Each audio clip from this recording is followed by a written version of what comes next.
Brett grew up in a prosperous and large Canadian family. His parents, Bill and Susan, had 4 sons. Brett's parents tried to teach him through their own actions. His father held a prestigious job at the Toronto Star daily newspaper and had various hobbies like sports, yoga, and psychology. Likewise, Susan was very hardworking. Their entire household rested on her shoulders.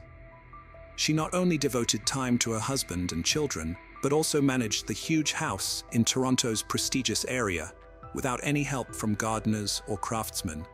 Just like his older brothers, Brett went to university after high school.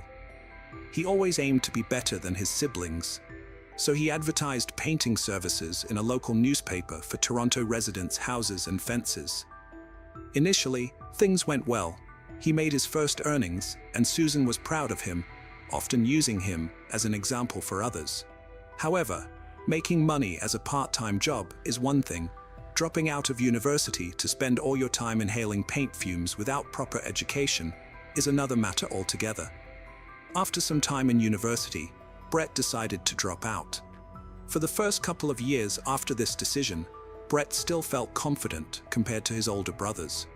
After a while, when Christopher and Leland graduated and found jobs in their fields, Brett's authority began to fade.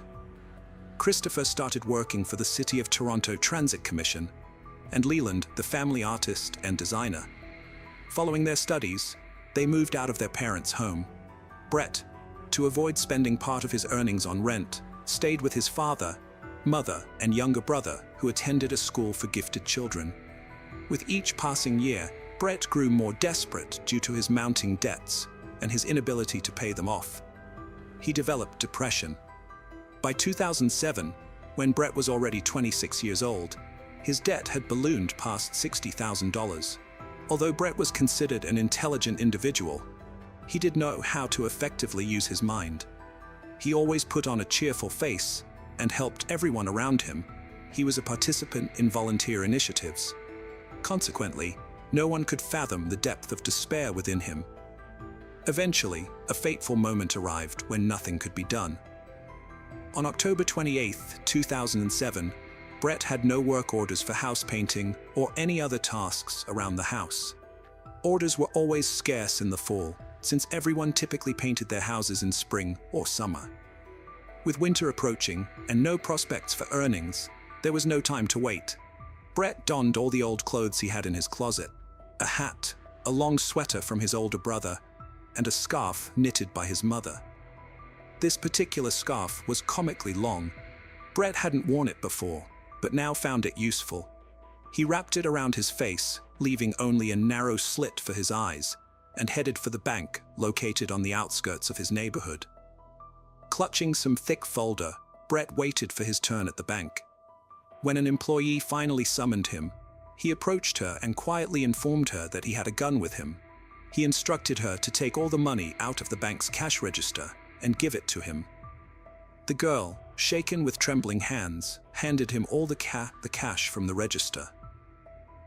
Brett then quietly exited the building to avoid drawing the attention of the guards. Once outside, he ran.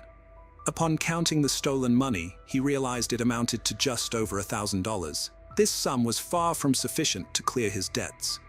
He calculated that robbing about 60 banks would be necessary to meet his financial obligations. Despite how improbable that seemed, Brett saw no alternative. In the initial days following the robbery, Brett was consumed with fear that the police might track him down. To avoid detection, he refrained from going home and informed his mother that he had a job in a neighboring town. Instead, he spent nights in his car, cautiously approaching his house periodically to check if any police cars were hidden nearby. Each visit confirmed silence and no signs of pursuit. This reassured Brett that his plan was working. The success of the first robbery led to more: a second, a third, and a fourth. Each time, Brett took precautions to change his appearance by wearing different clothes, purchased second-hand or even retrieved from trash, and burning them afterward. He also invested in a fake beard from a costume store, since bank employees always mentioned his beard in their testimonies. News outlets in Toronto began covering stories about the bearded robber, but despite this notoriety, he never managed to gain substantial amounts through these crimes, the most being just $3,000 per robbery. Brett hit a snag when police identified his vehicle on surveillance cameras and traced it back to his residence. Lacking solid evidence for an arrest, law enforcement decided simply to monitor him closely. For about 15 days following this new development, Brett refrained from further robberies, even though no more than 3 or 4 days typically passed between crimes before this. His unusual hiatus led some officers to believe they were tailing an innocent person and wasting resources on a dead end, but then fortune turned in favor of law enforcement. Brett left the house, got into a car, and later exited not far from the bank. Wearing a different and unusual outfit, he entered the branch and remained there for some time. Upon leaving, he was immediately apprehended by the police, who announced that the much-discussed bearded robber had finally been caught. Brett had been under investigation for 7 months and was charged with armed robbery. Interestingly, despite having a gun permit, the bearded robber always entered the bank unarmed. He did not even carry a kitchen knife. In total, Brett faced 19 charges and was subsequently imprisoned. Brett and his family filed multiple appeals, which led to only 8 of the 19 counts being upheld. However, Brett didn't stop there. At the first opportunity to apply for parole, he submitted a petition. In it, he requested consideration of his severe depression caused by 2 failed relationships and substantial debt. Additionally, he emphasized that he committed these crimes without intending to harm anyone and without carrying any weapons. His remarks were taken. However, to secure early release from prison, he had to undergo sessions with a psychologist. These sessions had a positive impact on Brett's behavior and mindset while incarcerated. During this period, he did not communicate with his family, but eventually took steps to mend those relationships. The positive changes in Brett were recognized by the commissioners overseeing his case. Consequently, on November 24, 2010, Brett was released from prison.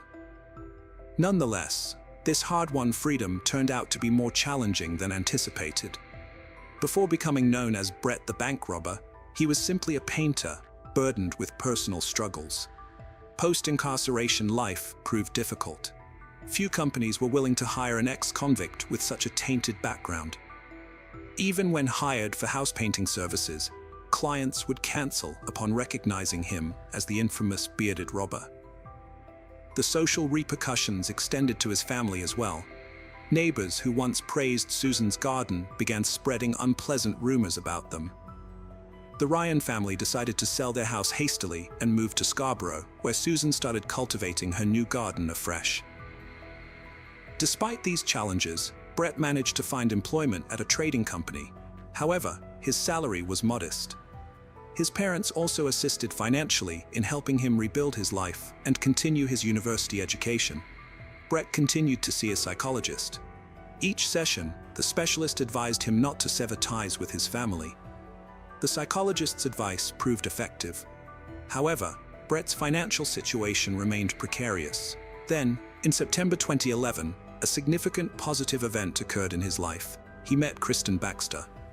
Kristen was an exceptional girl. She owned an apartment with windows that offered stunning view of the sea, which provided the young couple with a picturesque landscape to enjoy. She was also athletic, maintaining excellent physical condition. Crucially, she was unconcerned about Brett's past. As a couple, they traveled periodically and had even visited Australia. Brett's parents were delighted to observe his relationship with Kristen flourish. They were confident that Kristen would encourage him to advance in life and secure his place in society. Life seemed to improve for Brett until his father passed away. This loss profoundly affected him and triggered a return of depressive symptoms. Consequently, he had to increase his visits to the psychologist and spend time supporting his mother, both emotionally and financially, despite his limited resources.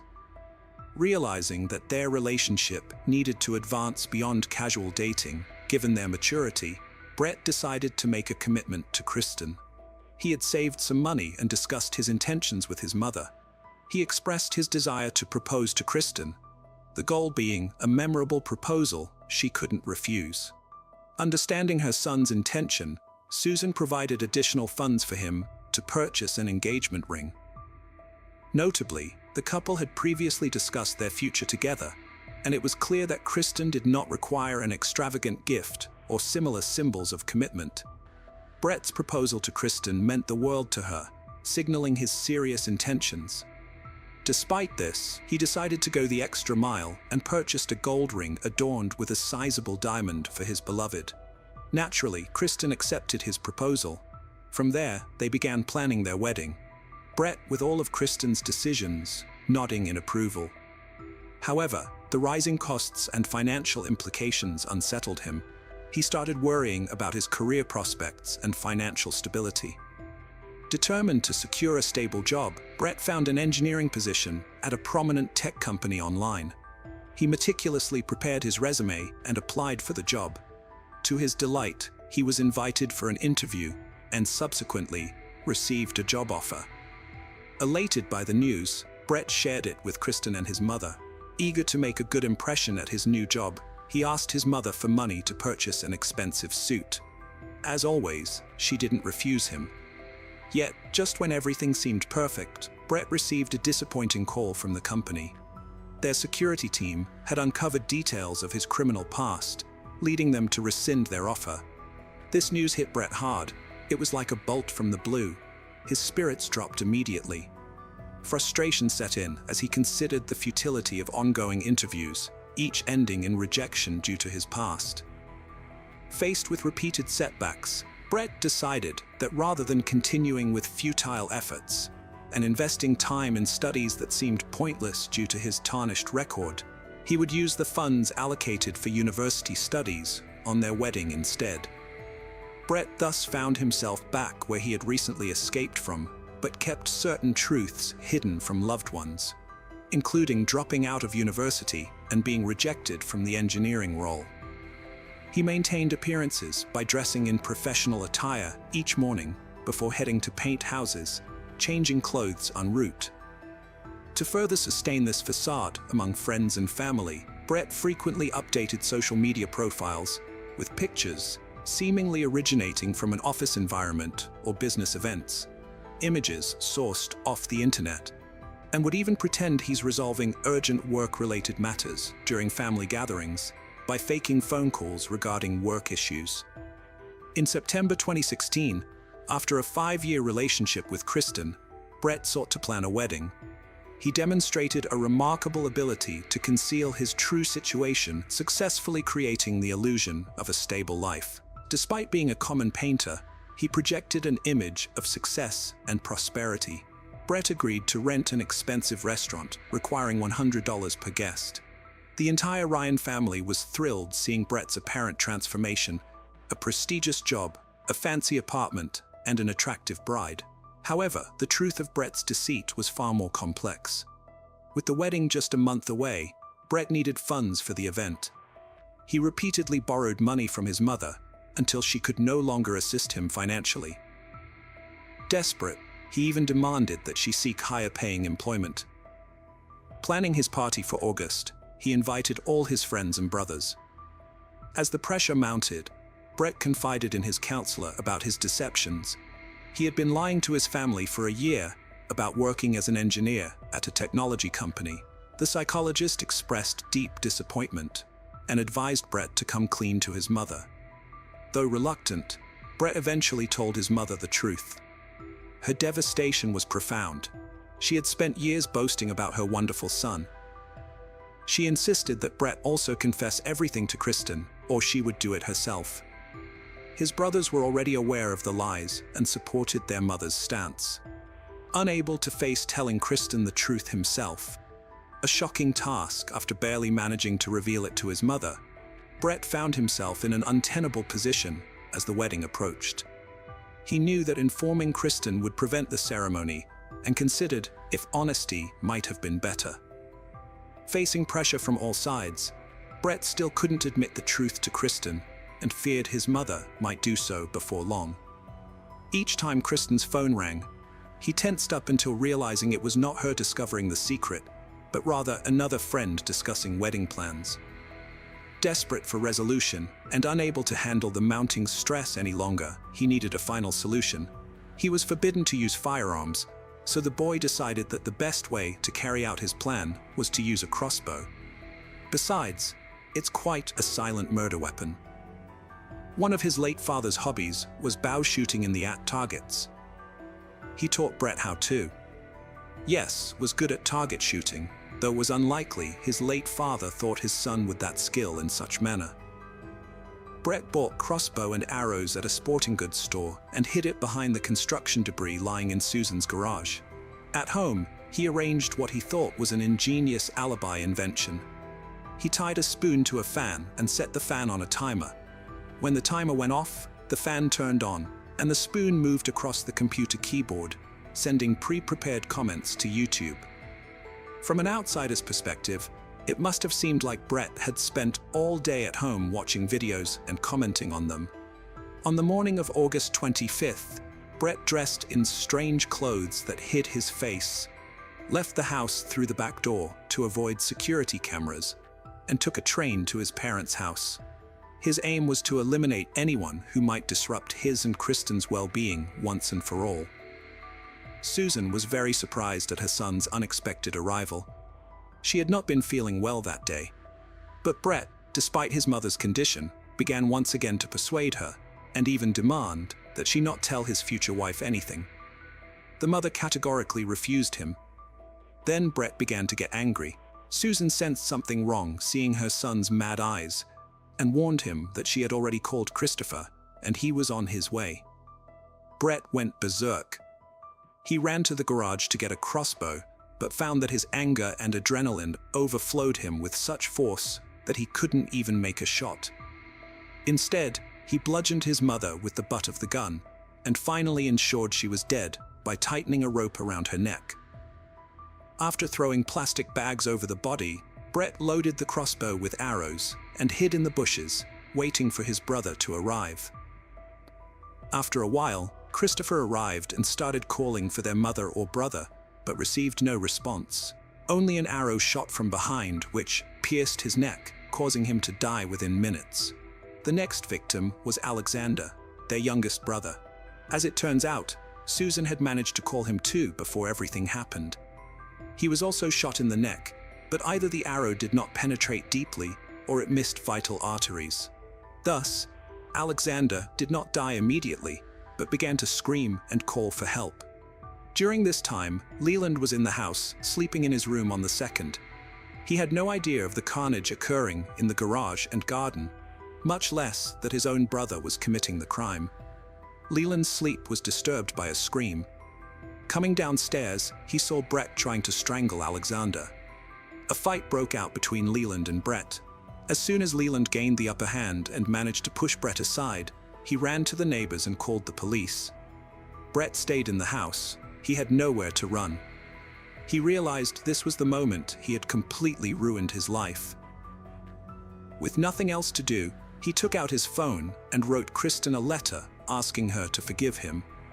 When the police arrived at the crime scene, they saw a bloody Brett sitting next to his equally bloody but still alive brother Alexander, who would later die in the hospital. Brett himself asked the policeman to handcuff him and take him to the station, where he confessed everything. Brett also informed them that his mother's body was hidden under packages in the garage, but it was impossible to help her. At both the police station and later at trial, Brett admitted that he did not intend to kill Susan. His plan was merely to scare her. However, he did plan to kill Christopher and Alexander that day since they were witnesses, and if they hadn't arrived, they would still be alive. Almost 10 years ago, he tried justifying everything with his depressive state, but it did not soften his sentence. Despite acknowledging that Brett confessed everything on his own accord and did not hinder the investigation in any way, the judge sentenced him to 3 life terms, 1 for each murder, with parole eligibility in 2041. As for Leland, he is not speaking to reporters, but is known throughout Toronto as the sole survivor of that dreadful incident. Hello friends, welcome to our channel. Today we're going to take a look at another horrible case with you, the case of Karina Vetrano, The story of Karina Vetrano is both horrifying and baffling. Firstly, nothing seemed amiss on the day of the fateful event. The attack occurred in broad daylight in a fairly populated area. Secondly, her death has critical aspects to it. Thirdly, the investigation and sentencing of the perpetrator raised many questions. On Tuesday, August 2nd, 2016, Karina arranged to meet her father after work to spend time together. Since Miss Vetrano had moved away, family gatherings had become rare because everyone was busy with their own matters. In addition to her commitments, she was balancing two jobs. Philip picked up his daughter and took her home. There, the family shared their impressions of the past week. When Karina was about to leave, she asked if her father wanted to go jogging with her, as they often did, covering several miles together. Her father replied that he couldn't this time due to severe back pain that nothing seemed to alleviate. Perhaps he needed a new prescription, or maybe it was just the change in weather. Mr. Vetrano offered to call a cab for Karina due to his discomfort and inability to join her run. However, the weather was beautiful, the heat had abated, and there was a fresh scent in the air, hence Karina declined his offer. She was training for the upcoming marathon. The young woman had recently broken up with her boyfriend and wanted to distract herself. A jog would clearly do her good. That evening was the last time her parents saw their youngest daughter. At 5:45 p.m., she left the house for a jog. Her first stop was Spring Creek Park, a cozy and tranquil place buried in greenery, a true paradise amongst the city's infrastructure. However, only part of the park was available for walking. The rest was covered with thickets and swamps.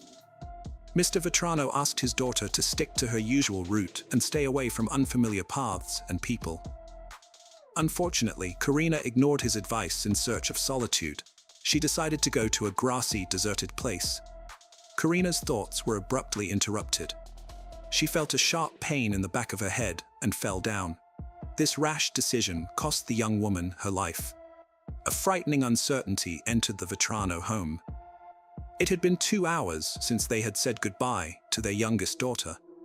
She should have been home by now, or at least answering the calls of her parents, who were frantically trying to reach her, and she had promised to keep her cell phone with herself.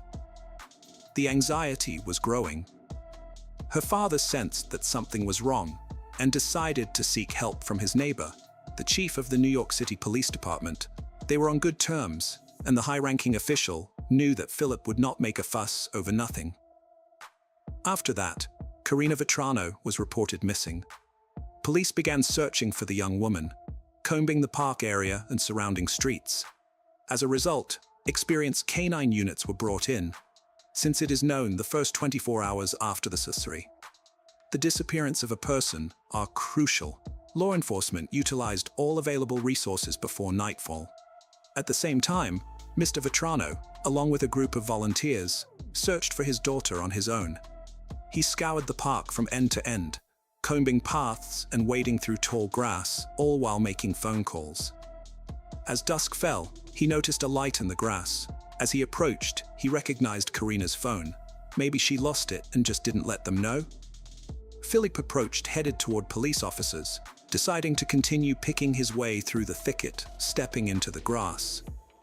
As he ventured further, Philip stumbled upon something soft, a partially undressed female body lying face down. When he turned it over, a familiar face stared back at him. A desperate scream escaped from his father's chest. It was Karina. She hadn't simply lost her phone as he had initially believed. His little girl didn't answering her phone because life had been cruelly taken from her. The crushing realization of what had transpired overwhelmed Mr. Vetrano. The police, hearing the screaming and yelling, quickly rushed to him. They dragged Philip away from his daughter's body, explaining that it was now a crime scene. They emphasized that anything in the vicinity could be considered evidence and implored him not to touch anything to prevent tampering. On the journey home, Mr. Vetrano was lost in thought, tormented by how to break the news of their daughter's death to his wife. Images of past memories flooded his mind. He recalled vividly how on July 12, 1986, in Queens, their second daughter was born. From an early age, Philip had been proud of Karina. She was obedient and well-mannered. He remembered taking her to school for the first time and how excellently she performed academically. Her strong educational foundation enabled her to earn advanced degrees. Karina graduated from St. John's University with a master's in speech pathology. She always dreamed of aiding children and worked tirelessly with autistic kids. Karina loved traveling and writing and had a passion for sports, especially running, an interest she shared with Philip, which brought them closer together. He recalled how closely he scrutinized her suitors out of paternal jealousy, eager for her to find true love and eventually establish a strong family like his own with Kathy. He hoped for wonderful grandchildren. The return journey felt endless. As they approached the house, Mr. Vetrano paused at the entrance and took a deep breath. Fortunately, he didn't need to explain anything to her. She understood everything from her husband's face. Kathy cried, approached her husband, and hugged him. Soon, Karina's relatives and friends learned of the incident. They struggled to recover from the shock. Believing in the sudden death of the young woman was hard, let alone its violent nature. Miss Vetrano had been subjected to a brutal attack. This was the conclusion reached by investigators. At first glance, it was obvious that the woman had resisted. Even in death, her fists remained clenched. Bruises and abrasions were found on her once young and healthy body, and her athletic clothing was torn. The autopsy showed that the back of the victim's skull had been damaged by a blunt object, probably a stone. However, the cause of death was asphyxiation. A clear mark was visible on the woman's neck. The forensic examination also revealed the intimate nature of the crime violence. The experts' findings confirmed the police's initial suspicions. Earth and grass were found under the victim's fingernails, probably in an attempt to free herself from her attacker's grip and escape. Specialists examined her mouth and found teeth knocked out and cracked in places. She had clearly bitten to defend herself. Even the woman's neck was covered with numerous scratches. She was grabbing with her hands, trying to force her attacker to let go of her. Shortly after this tragedy, new information leaked to the media from Princeton, Massachusetts. Another jogger's body was found among tall grass. The woman had apparently also been out for a walk in a secluded place and suffered a similar fate. At first glance, these cases seemed identical, raising questions about another potential serial offender. In the United States, geneticists took charge of the case, tasked with comparing DNA samples collected from the crime scenes. Fortunately, unidentified samples were found on both victims. Contrary to police expectations, the analysis showed no connection between the crimes. It turned out that the DNA samples belonged to different individuals. It's well known that most lethal crimes are committed by someone close to the victim. Thus, police couldn't ignore any possibility. To this end, the victim's father provided his DNA, since he was first to discover his daughter's body. Later on, all of her relatives also underwent a DNA test which yielded no matches. Detectives then decided to interview Karina's family and friends to find out if she had any enemies or ill wishes. It turned out there were none. She was respected and loved by everyone. Investigators developed a new theory. Someone acted on base motives upon meeting Karina in a secluded place and attacked her. Feeling stuck, they sought public help by offering a $10,000 reward for information leading to the perpetrator. The initiative received widespread response. Detectives explored some 250 leads, conducted 600 genetic tests, and compiled more than 1,700 reports, all to no avail. It seemed like the perpetrator hadn't committed crimes before, or at least hadn't been caught for them, complicating things further. On August 31, 2016, a utility worker approached the police station with significant information at the time of Miss Vetrano's death. He found himself in a restricted area of the park one day. Suddenly, a man emerged from the bushes and took off running in a northerly direction. Because of his testimony, the New York Police Department created and distributed a sketch of the suspect in December 2016. However, they considered that the person shown in the sketch might have just been a passerby caught at the wrong place and time. Unfortunately, Releasing this sketch didn't provide any new leads, and the investigation fell into another long stalemate. On December 4, 2016, the Federal Bureau of Investigation joined in to help solve Karina Vetrano's case. At first, they developed a psychological profile of the perpetrator. According to FBI experts, this individual was very familiar with the area, especially the park where everything occurred, suggesting he might live or continue to live nearby. Fearing capture now, he seems to avoid that area. It was evident he knew that the quiet and partially overgrown territory was perfect for hiding his actions. Based on this idea, police conducted screenings among local African American men. However, this didn't bring about any breakthroughs. Let's go to take a look about Chanel Lewis. Chanel Lewis's life didn't stand out much from other young African American individuals. He lived in one of Brooklyn's low-income housing complexes, approximately 4 or 5 miles from Spring Creek Park. Chanel was unemployed and living with his mother, 3 sisters, and their children. One detail setting him apart was his diagnosis of paranoid schizophrenia. Yet this did not stop him from graduating from a private school for students with emotional and behavioral issues. Former classmates remembered Chanel as a quiet loner who constantly faced bullying. One shared that even girls intimidated and punched him. He had no friends. Another peer noted that while Lewis sometimes fought back, he wasn't effective at it and often got ridiculed for his clothing and appearance. Chanel always wore a hoodie and would smirk and walk away when things got tough, earning him the unfortunate nickname African Lizard.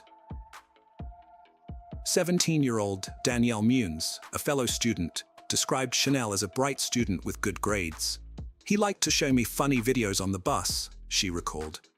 "I never saw him being cruel."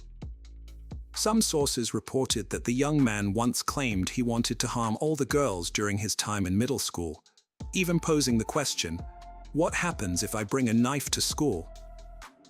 Dr. Edward Dana, the executive director of the school to which Chanel was transferred, commented on this.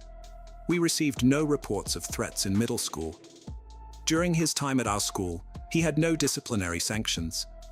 I never heard him make threatening statements towards other students."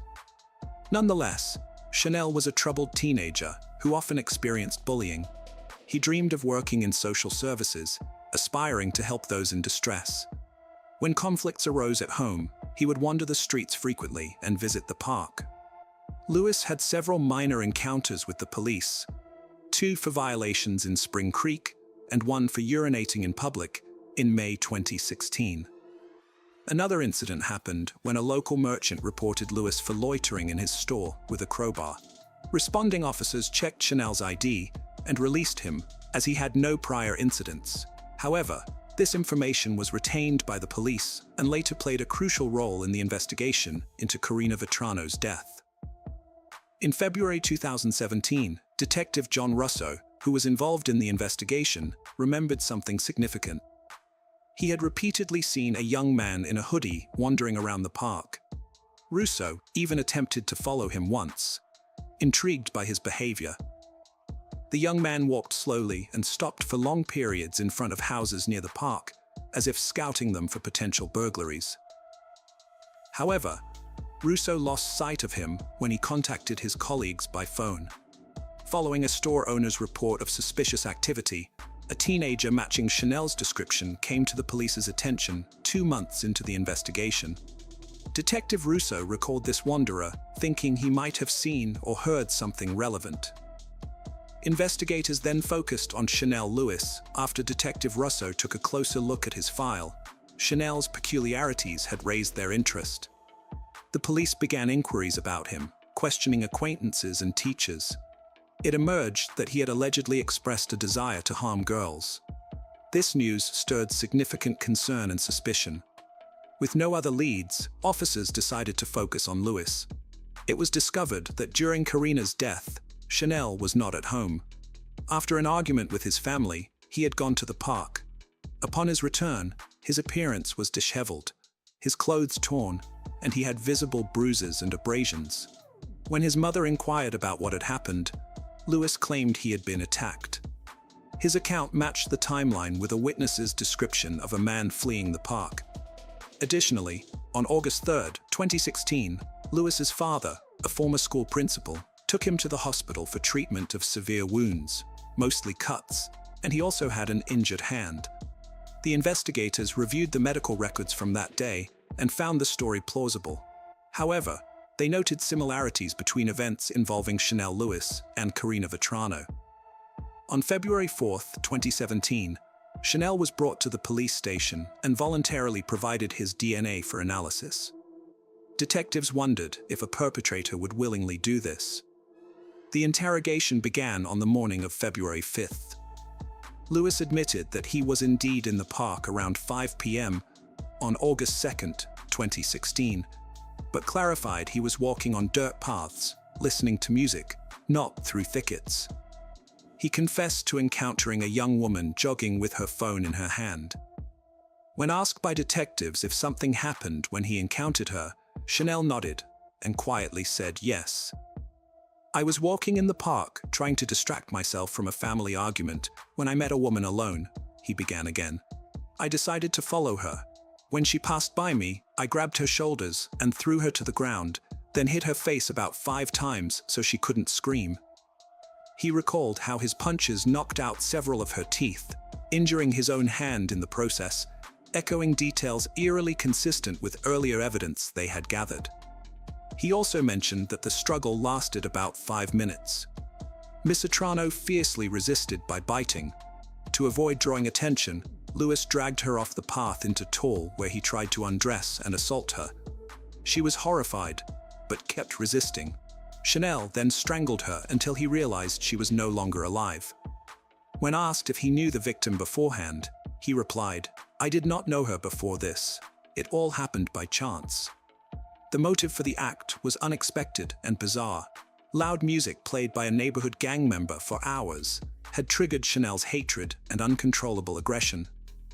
These negative emotions were unleashed on the unfortunate woman, a strange reason indeed. Investigators' confusion faded when DNA comparison results matched perfectly. Microscopic traces found on the victim's body and phone belonged to Chanel. Consequently, the police and prosecutor concluded the case was solved and ready for court. However, the motive still seemed unlikely. It's possible Chanel had noticed Karina before, since he often went to that park. He might have seen her with her father, liked her, and decided to approach her. After being rejected, he became furious and attacked her, causing the situation to spiral out of control. This scenario would have been more understandable. On November 5, 2018, the trial against Chanel Lewis began. Despite his previous statements to authorities, Lewis pleaded not guilty, a stance echoed by his family denying his involvement in the crime. The prosecution charged Lewis with ending a life and sexual assault, facing him with a sentence ranging from 25 years to life imprisonment. The debate over Lewis's guilt not only unfolded in the courtroom, but also spilled over into the media. Lewis's defense team stirred things up by pointing out alleged legal violations during his arrest, along with several news outlets. They claimed racial bias and discrimination.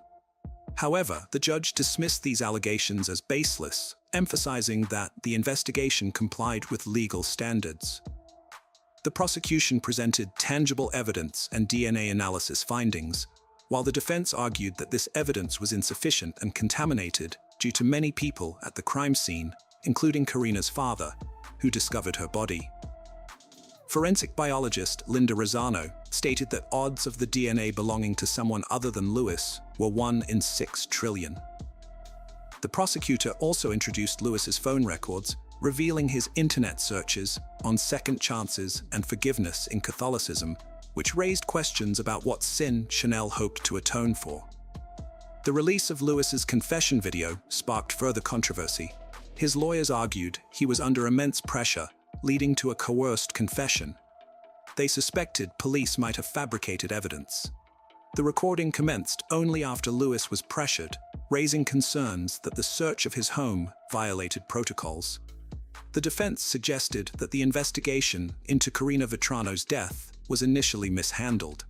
With public pressure mounting for an arrest, they argued, Lewis became a scapegoat. The jury was deeply influenced by the defense's compelling arguments. After considering both sides, jurors could not reach a conclusive verdict.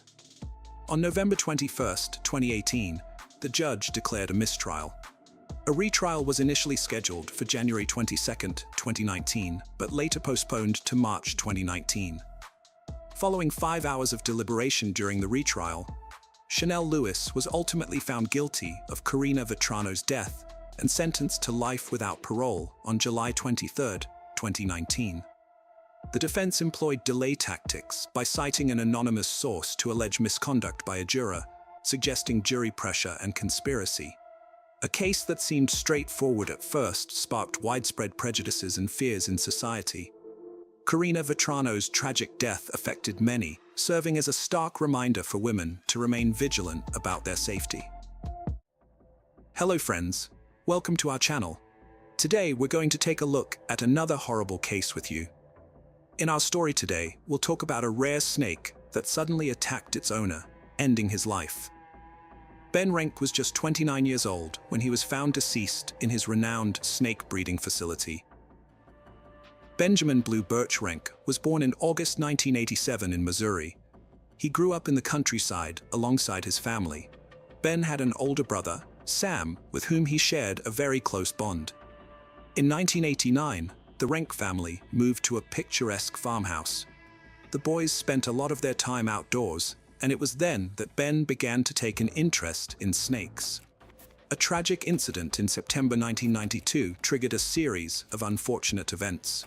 The family was away when a gas leak occurred, leading to an explosion in their beautiful home. The Renks were forced to move into a trailer. After some time, Ben's mother Kim was diagnosed with stage 4 breast cancer. Despite these hardships, the family overcame them. They were very close-knit and always supported each other in any situation. Recovering from previous tragedies, in 2002 they moved to a new home where a special room was designed for Ben to keep his snakes. In 2009, after a long battle with cancer, Kim passed away.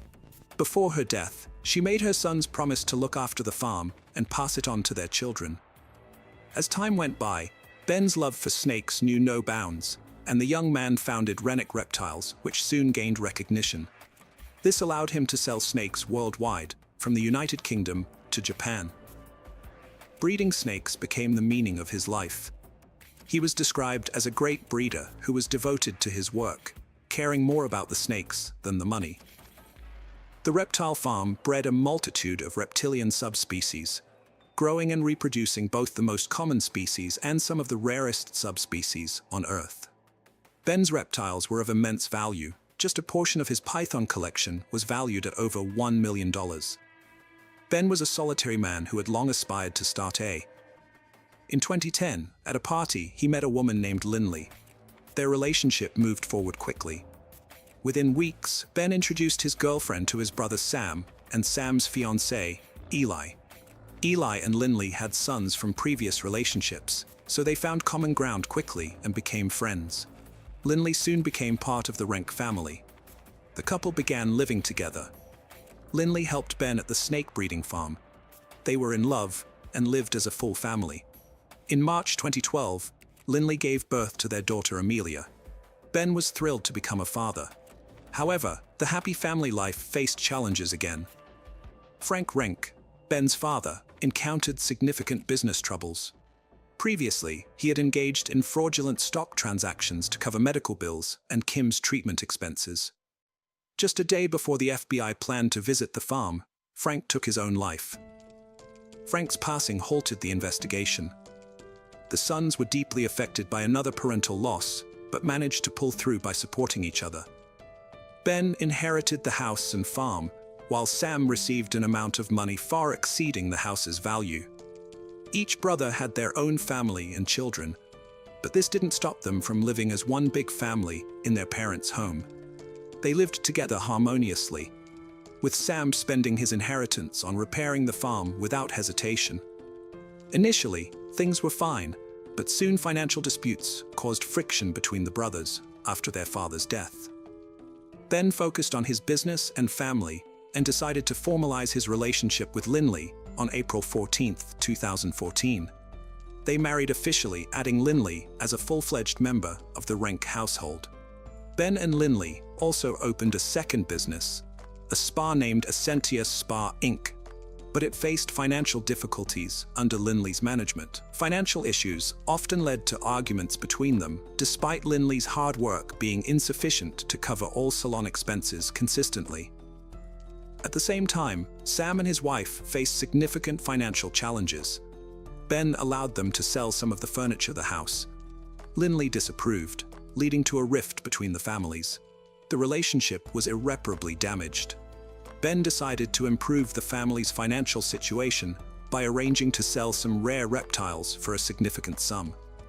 However, the deal fell through due to a tragedy that occurred on the farm. On June 8, 2017, Linley walked into one of the farm's barns.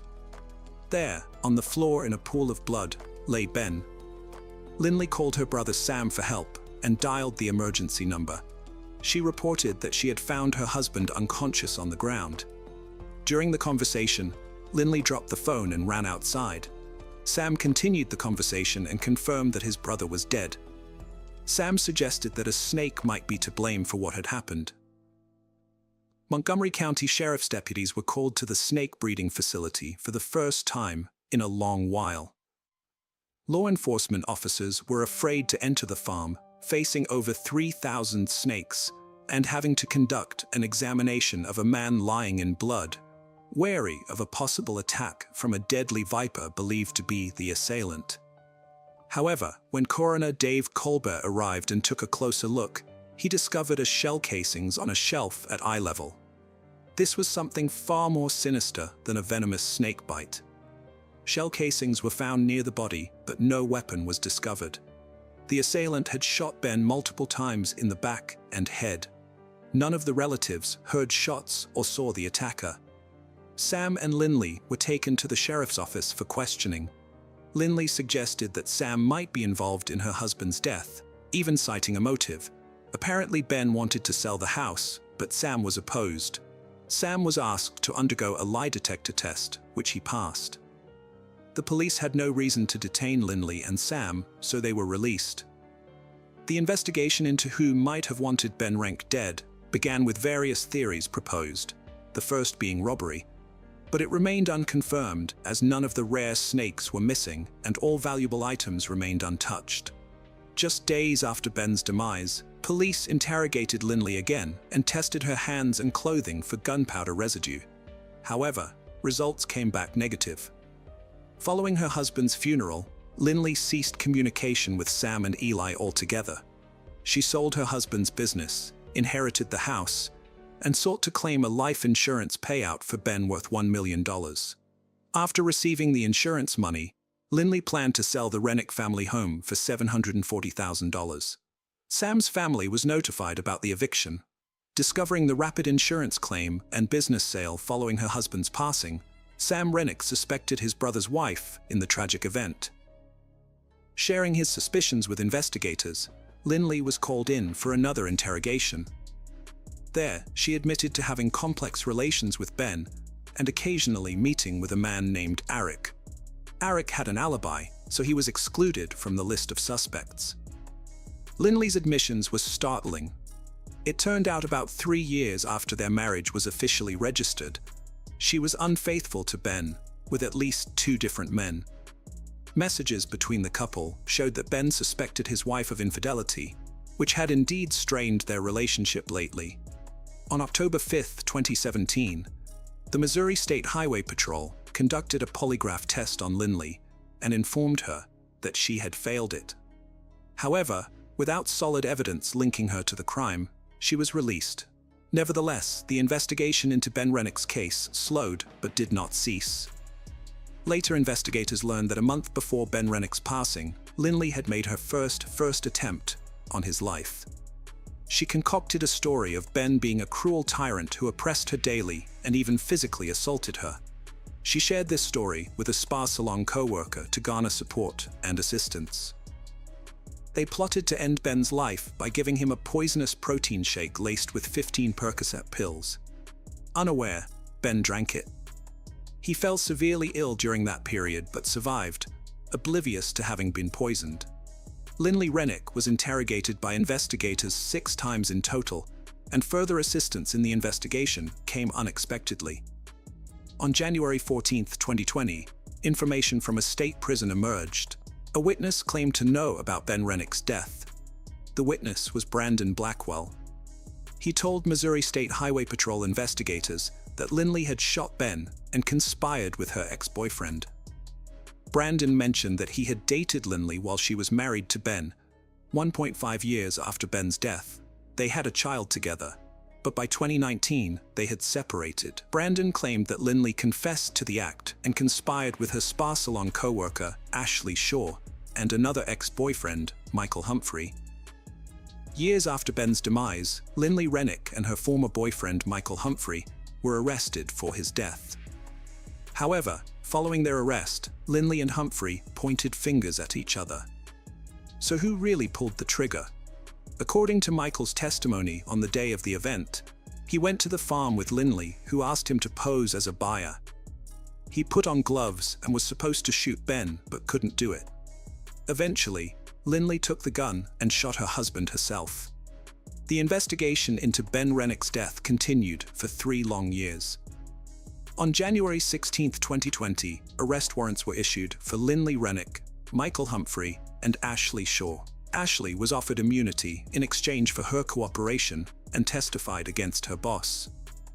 The former spa salon employee shared that Linley had complained about her husband and convinced her to assist in a plan. She claimed that Ben was constantly belittling, demeaning, and even physically harming her. Fearing divorce would lead to Ben gaining custody of her children, Linley decided to eliminate him. Planning together to poison him with a lethal cocktail during questioning, Linley and Michael accused each other of Ben's demise. In October 2021, Michael Humphrey faced trial in Ain County. His lawyers hoped that revealing the murder weapon would lead to a second-degree murder charge.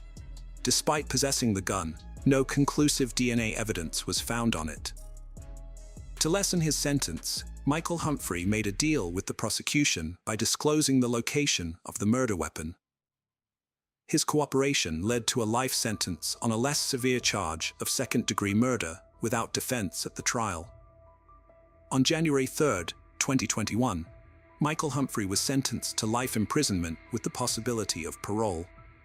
The against Linley Rennick began on December 6, 2021. She was charged with the shooting and demise of Ben Rennick on June 8, 2017, at his snake breeding facility in New Florence. Court documents stated that the plot to end Ben Rennick's life originated in Linley's spa salon. The probable cause statement mentioned that Ben was aware of Linley's financial troubles and that Linley feared Ben could take her children away. This led her to fabricate a story of domestic abuse. The first attempt to end Ben Rennick involved a protein shake laced with narcotics.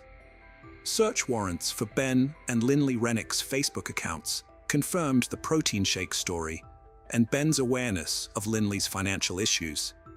The court hearing detailed the events of the day when Ben Rennick was killed, fully reconstructing the sequence of events through cross-examination.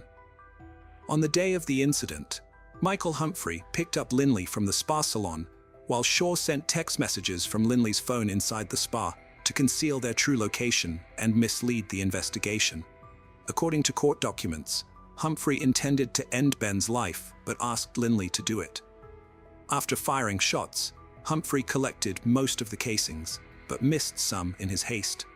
He also disposed of Linley's clothing after returning to the spa, where Linley took a shower, which helped avoid detection of gunpowder residue on her hands and clothes.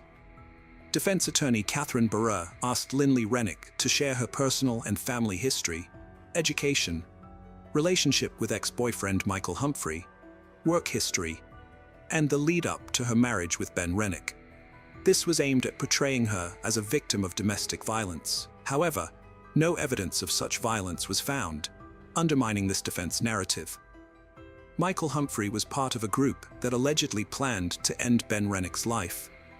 Linley Rennick described her relationship with Humphrey as codependent, involving his drug dealing and her addiction. She ended her relationship with Humphrey at the end of 2010, according to previous witness statements, but reconnected with him about a month before Ben Rennick's death. Linley Renck firmly denied the prosecution's allegations regarding the alleged plans to end Ben Rennick's life. This included the supposed failed attempt to poison Ben with a protein shake containing narcotics. The couple faced financial and marital difficulties. The spa center wasn't doing well, and contractual deals for selling snakes had yet to provide financial benefits. In court, Linley admitted to having extramarital relationships with several men, expressing deep regret for her actions. By the time she considered discussing divorce, she was unsure who to turn to, given her father's history with divorce and his strong views on both divorce and affairs. Seeking someone to support her in her conversation with Ben, she reached out to past boyfriends and reconnected with Michael Humphrey. During cross-examination by the prosecution, Linley confessed to willingly participating in her husband's death and intentionally concealing Michael Humphrey's involvement. She cited marital difficulties, including disputes, alleged physical and sexual abuse by Ben, and the stress associated with his snake breeding business. Linley feared Ben and worried about his reaction whenever she brought up the topic of divorce. On June 8, 2017, she brought Michael Humphrey to the farm that day. She claimed her presence at the farm was not meant to end her husband's life, but rather to discuss a divorce. Linley mentioned taking out some trash from Ben before entering the nursery, where she saw Humphrey and Ben washing their hands. Linley described being unable to hear their conversation, as she was preoccupied with how she would tell Ben she wanted a divorce. Her voice trembled while recounting seeing Humphrey draw a pistol and shoot her husband. Hence she heard more shots. Reality hit hard when Linley returned to the snake breeding facility and found Ben's body. She called Ben's brother Sam, who arrived soon after. They checked for a pulse and whether Ben was breathing, hoping he might still be alive. Linley expressed regret for not immediately informing police that she had been at the breeding facility earlier with Michael Humphrey. The life insurance policy that Ben had taken out years earlier could have resulted in a payout of $1 million. However, Linley waived her rights to this money. During the court hearing, Linley expressed regrets about her ongoing deceit. "I was just trying to escape from the truth of what happened," she stated, clarifying that she never wished for her husband's death. Following the final verdict, Linley Renck's defense team chose not to petition for a new trial, and no appeals were filed against her conviction. Linley Renck filed a defamation lawsuit against Blackwell, asserting that his statements about her involvement in her husband's death were false. However, prosecutor Kevin Zellner questioned Linley's testimony during cross-examination. He queried why she didn't check on her husband after hearing gunshots and why she didn't call 911. Furthermore, he asked why she sent friendly messages to him and Humphrey after the shooting and continued to lie even when emergency responders got involved. During sentencing for second-degree murder and armed criminal action, Linley Rennick broke down but did not admit guilt. On December 9, 2021, she was found guilty of second-degree murder. The 33-year-old was sentenced to 13 years for murder and an additional 3 years for armed criminal action in January by Judge Kevin Crane, a total sentence of 16 years. Sam Rennick's final words conveyed deep disappointment. He was astonished that an individual's life in Missouri could be valued at just 13 years. Ben Rennick, a young man brimming with hope and a promising future, found himself in a dire situation due to the actions of one woman. Hello friends, welcome to our channel. Today we're going to take a look at another horrible case with you. The case of Cecile Bloch. 3.5 decades after the chilling and mysterious murder of 11-year-old French girl Cecile Bloch, the veil of secrecy was finally lifted by the revelation of DNA evidence. Unveiled alongside this newfound truth after the 35-year hunt was a horrifying connection. The same malevolent hand that took Cecile's innocence also stained France with the blood of other victims during the dark period from 1986 to 1994. To make it worse, the chilling revelation was that the very person responsible for these heinous acts was someone who was supposed to be a guardian of the law, a gendarme and a policeman at the time of the murders. This is the tragic tale of Cecile Bloch. It's the fateful morning of May 5th, 1986. The universe seemed to conspire against 24-year-old Luc Bloch, with the day kicking off on the wrong foot. At first, his alarm clock didn't go off, and to make matters worse, nobody in the Bloch household had the foresight to rouse him from his restless slumber. Luc, now in a mad dash to get to work, also had to make sure his young sister wasn't late to school. With a sense of urgency gnawing at his heels, he calls out to his little sister, telling her to hasten her preparations for school as he hurriedly leaves the apartment. In those days, it was common for children to go to school on their own. Every morning on weekdays, the parents Jean-Pierre and Suzanne Bloch would embark on their own journeys to work by 8 a.m. Luc, too, would depart the family apartment, leaving just before Cecile, who typically set off for her classes around 8:45 a.m. Lunchtime brought a cherished routine. Cecile would return home alone, savoring a comforting bowl of soup before serenading the household with her beloved violin. This gifted young girl was a maestro of melodies and really loved music. She harbored an affection for dogs and also excelled at school.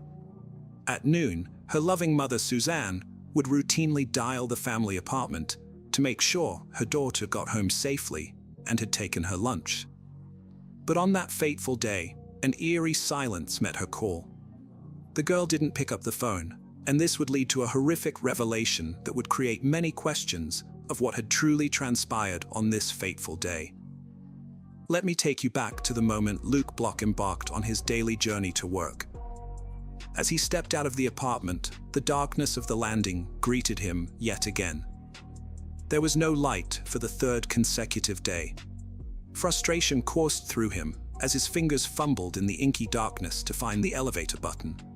The only functioning elevator glided to a halt on the third floor, and inside stood a well-dressed young man. This man, possibly in his late 20s, possessed an athletic build with a pockmarked face. Luc, feeling a twinge of embarrassment, extended a cordial greeting, then disembarked on the first floor. The stranger wished him a strangely emphatic, "Good day."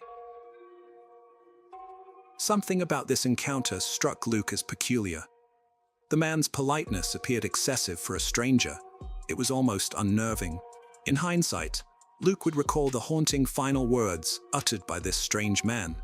"Have a very, very good day."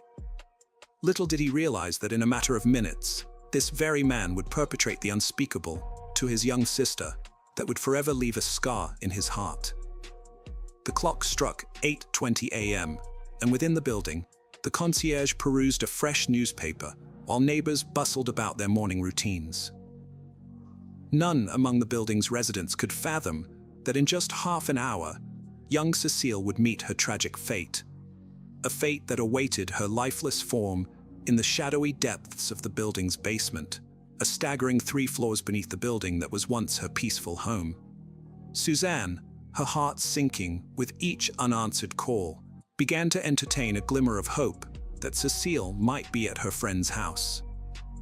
She dialed the number, praying for a reassuring voice on the other end, but her fear intensified. As her friend confirmed the chilling truth, Cecile hadn't been to school, and she hadn't seen her that day either. By 1 p.m., panic had engulfed the parents, driving them to sprint back into the apartment, their frantic voices echoing as they desperately called out for their beloved daughter. Cecile was nowhere to be found. Suzanne's gaze fell upon her daughter's absent school bag, a sign that she had indeed departed. But to where?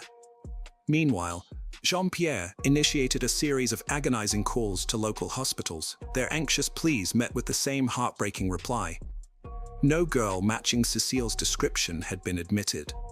In the building's lobby, the parents beseeched the concierge to aid in the search for their missing child.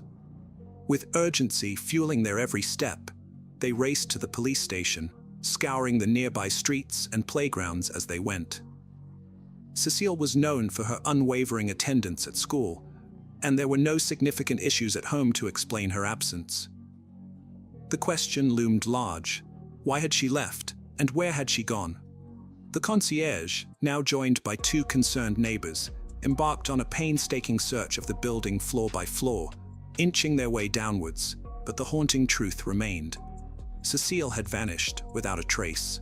All that remained was to descend into the foreboding cellar. The first room they entered was empty and devoid of any answers, while the second room stood locked. They then entered the third room, a chamber of forgotten clutter that obscured any immediate revelation. The room was a chaotic maze of forgotten possessions, a lot of junk from years past, so densely entangled that nothing could be seen at a single glance. In a breathless moment, a flashlight pierced the darkness, casting a feeble glow upon the basement's desolation. At first glance, it appeared vacant, but just as they were about to retreat, at the corner of his eye, one man caught a glimpse of something amiss in the periphery. A grimy, time-worn carpet that seemed to conceal something beneath it. He summoned the others, a glimmer of dread tugging at their hearts. Unfortunately, they found who they were looking for, but not the way they hoped they would find her. Outside the house, police cars and an ambulance had already arrived at the scene when Cecile's parents returned. They rushed past the gathered crowd in the basement. It was too late. The innocent life of young Cecile had already been taken, her innocence brutally shattered. The wheels of justice began to turn as a relentless investigation was launched into the heart-wrenching homicide. The grim investigation unveiled a chilling timeline. The malevolent intruder had infiltrated the block, lingering within its walls, and shared a sinister 40-minute encounter with Cecile, with witnesses testifying that he had departed the building at 9:20 a.m. They all echoed a hauntingly consistent description of the suspect. A dark-haired young man, aged between 25 and 30, his face marred by the cruel reminders of severe acne scars, the very same man who had exchanged strange pleasantries with Luke that morning. Drawing from the accounts of 6 witnesses and Luke's recollection, the police conjured a rough sketch of the malefactor, which found its way onto the pages of newspapers across France. While investigators managed to secure the assailant's biological material and ascertain his blood type, the nascent era of DNA forensics limited their progress. The evidence, a tantalizing puzzle piece, remained locked in a cold, waiting silence as the promise of breakthroughs in forensic science beckoned from the shadows. Yet the revelations remained scant, leaving a trail of unanswered questions and a community haunted by uncertainty. Just a month prior, the city had shuddered at the news of a similar predator haunting their midst. A man bearing an uncanny resemblance to the malefactor now under investigation had assaulted an 8-year-old girl in an elevator, yet miraculously, she had survived to share her harrowing tale with investigators. This brave child, known only as Sarah, recounted how the man had cunningly posed as a police officer during the ordeal. What sent shock waves through the community were the eerie parallels emerging in 3 additional sexual assault cases. In these grim chapters, the assailant, employing the same sinister ruse, had targeted a 26-year-old woman and 2 young girls aged 11 and 14. Each victim had fallen prey to his apparent police identification card and the menacing glint of handcuffs, tools of restraint that he employed with chilling precision. The authorities were gripped by a sense of urgency as they grappled with the unsettling question: was this a deceitful ploy to gain the trust of unsuspecting victims, or was he actually a police officer? Their suspicions were stoked not only by the violence inflicted upon his victims, but also by the chillingly calculated tactics he employed. A nagging intuition lingered among investigators, a conviction that this malefactor was no ordinary criminal. Their gut told them he was either a sworn officer or a gendarme, a belief that would later be chillingly confirmed. However, capturing this predator was far from straightforward, as he continued to elude the clutches of justice with diabolical cunning. Despite widespread distribution of the sketch to the local population, it proved futile in unmasking the perpetrator. By the close of 1987, a sinister shadow had been cast over a number of crimes, all attributed to this man, based on his distinctive appearance and chilling demeanor. The investigation remained in an agonizing deadlock for years, swinging back and forth between closed and reopened status. In a cruel twist of fate, the latest DNA tests conducted in a bid for justice yielded inconclusive results, shrouding the identity of the perpetrator in a veil of impenetrable darkness. Tragically, the parents of the young victim never lived to witness the moment of reckoning. Suzanne met her untimely end in a devastating traffic accident in 1989, while Jean-Pierre departed the world in 2011. Their hearts bore the heavy burden of never knowing the face of the monster who had stolen their beloved Cécile away forever, leaving a haunting legacy of unresolved pain and injustice. The embers of the unresolved mystery began to rekindle, lighting the way for the determined cold case detectives. They uncovered a piece of evidence that sparked a glimmer of hope. The killer, known to drive a white car, had once been a member of the prestigious gendarmerie. His chilling history culminated in a final crime committed near a gendarmerie training center. The techniques he used displayed the unmistakable signs of police and military training. In 2021, the police made a bold move. They called in around 750 former police officers who had worked in the Paris area during the time of the crimes. Among them was the very man who had evaded justice for so long, who was called in for questioning on September 29, 2021. The investigators' goal was clear: to collect the DNA of these suspects, hoping fervently that the murderer might finally be identified among them. The plot took a harrowing twist on September 24th, when a summons landed in the hands of a man, compelling his appearance for questioning on September 29th. The demand extended further, requiring the surrender of a DNA sample. However, in a startling turn of events, the narrative pivoted on September 27th when the man's wife reported him missing. As the clock ticked relentlessly towards the fateful date, the puzzle was far from complete. 2 days later, on September 29, 2021, in a quiet town in the south of France, tragedy struck in the form of a suicide.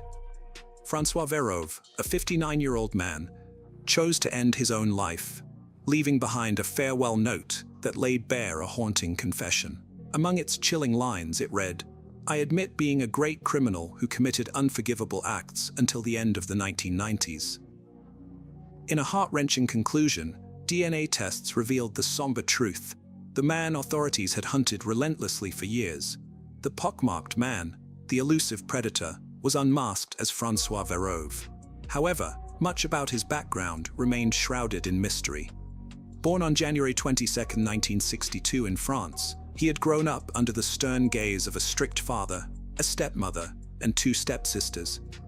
His biological mother had succumbed to the ruthless grip of the flu.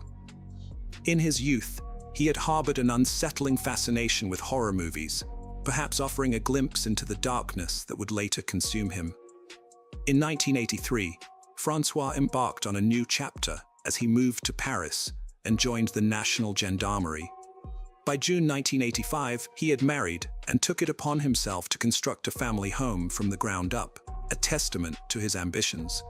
In the eyes of a former friend, he wore the dual masks of kindness and decency, but his temper lurked just beneath the surface, a volatile element that could erupt without warning. Behind this facade, however, lay a chilling truth. He was completely the opposite of the positive traits he may have portrayed to others. 4 innocent young girls had suffered beneath his sinister hand, miraculously escaping his clutches, all except for young Cécile Bloch. François' malevolence didn't stop there. In 1987, he cold-bloodedly murdered 2 adults, 38-year-old Gilles Politi and his devoted housekeeper, Irmgard Muller. Armed with crucial DNA evidence, investigators embarked on a gripping journey, determined to unravel the secrets of a malefactor whose dark deeds seemed endless. They fervently believed his sinister trail of crimes extended far beyond those already uncovered, driving them to delve deeper into unsolved cases, searching for hidden connections that could reveal the full extent of his reign of terror. Unfortunately, earthly justice may never hold him accountable for his atrocities, and retribution seems out of reach.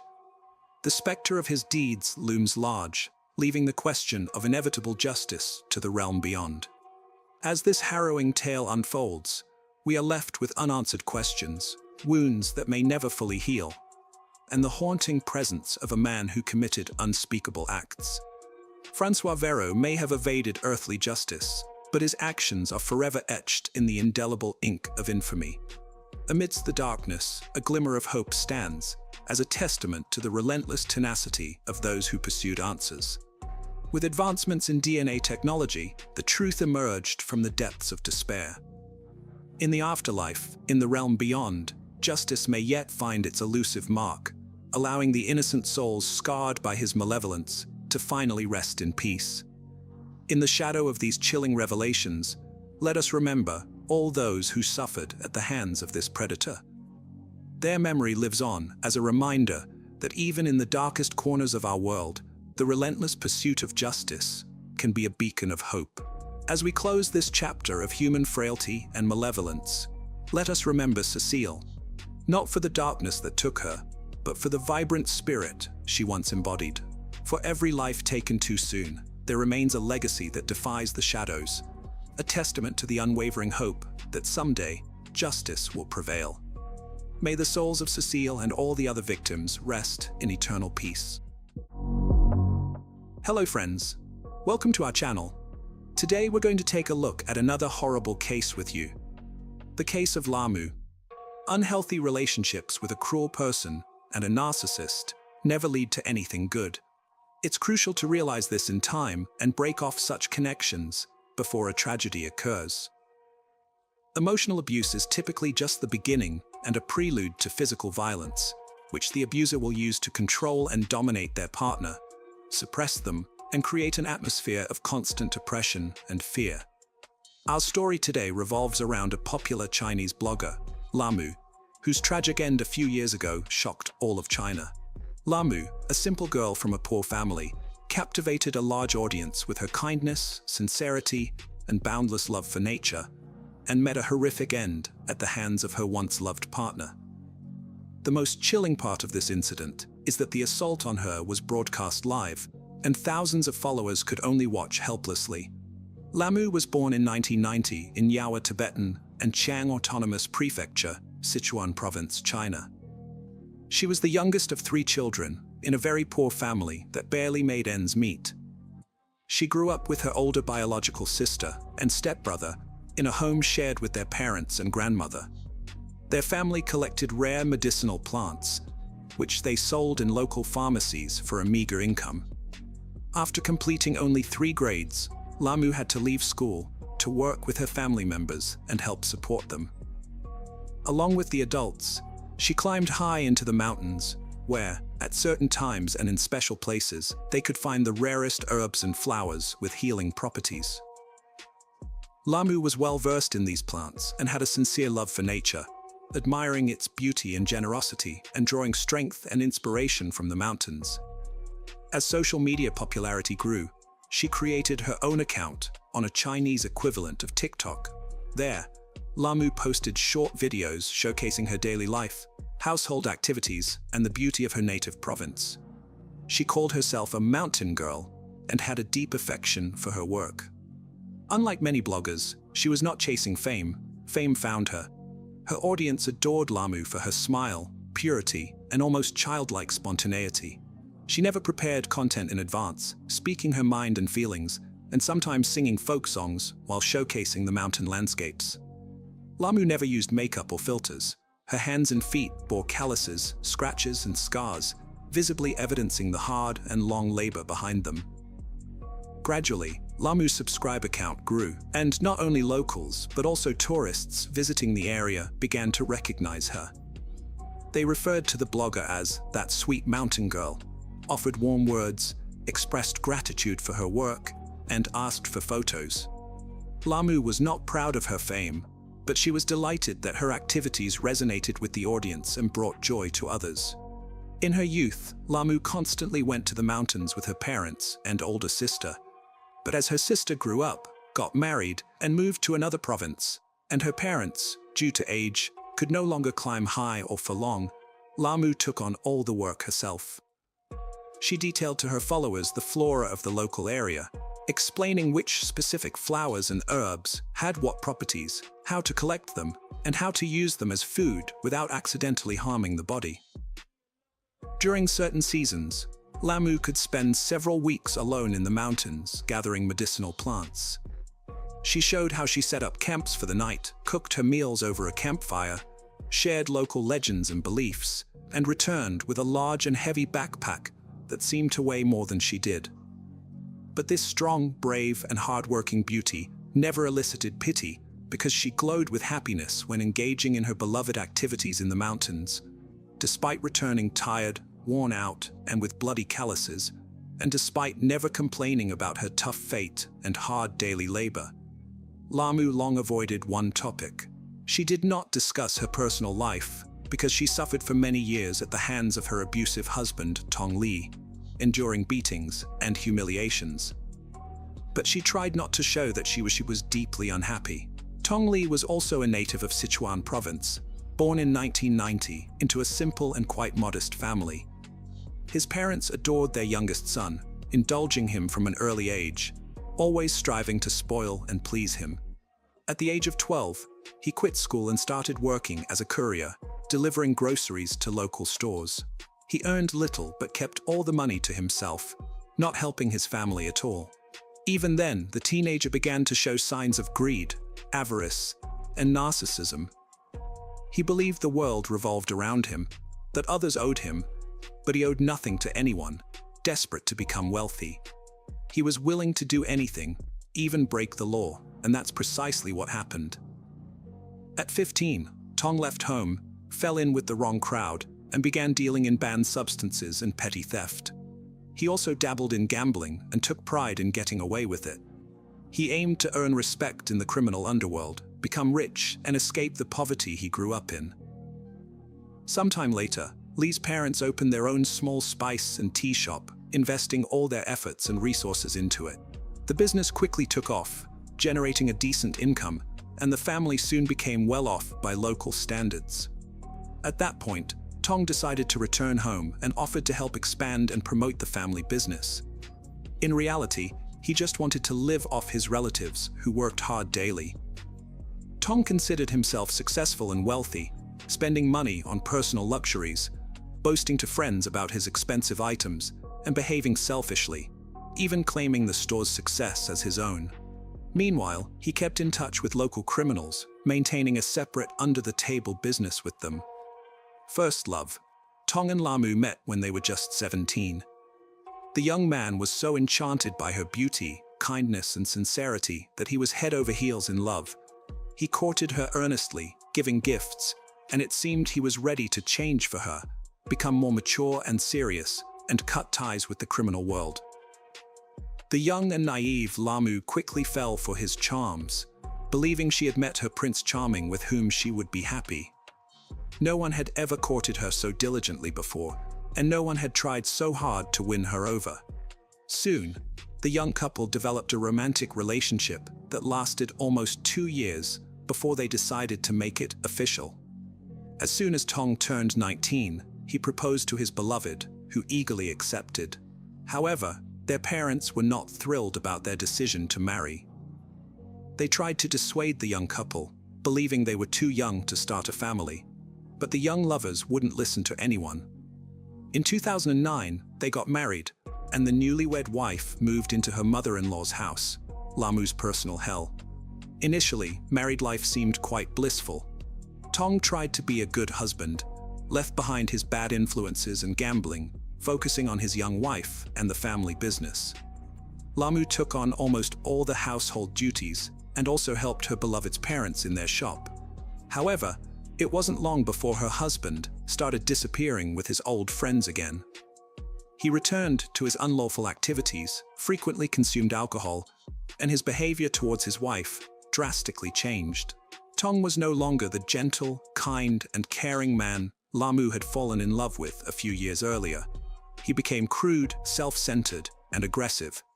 He took a portion of the store's earnings from a business where all the family members worked, except for him, claiming it as his share. and spent all the money on his own needs, entertainments, and pleasures. The couple started arguing frequently. Lamu tried to reason with her husband, urging him to get his act together, work honestly, quit drinking, and stop associating with people from the criminal world. But Tong wouldn't listen to either his wife or his mother, believing no one had the right to tell him what to do. According to his parents' recollections, conflicts in their home became a daily occurrence. The situation didn't change even when Lamu became pregnant. Her husband continued to vanish with his friends, and when he returned home, he was rough and aggressive. He was annoyed that his wife was now more focused on herself and their future child. He himself, like a child, demanded attention, and during one disagreement, he raised his hand to her for the first time. Lamu was shocked by her husband's action and declared she would return to her parents' home as she refused to tolerate such treatment.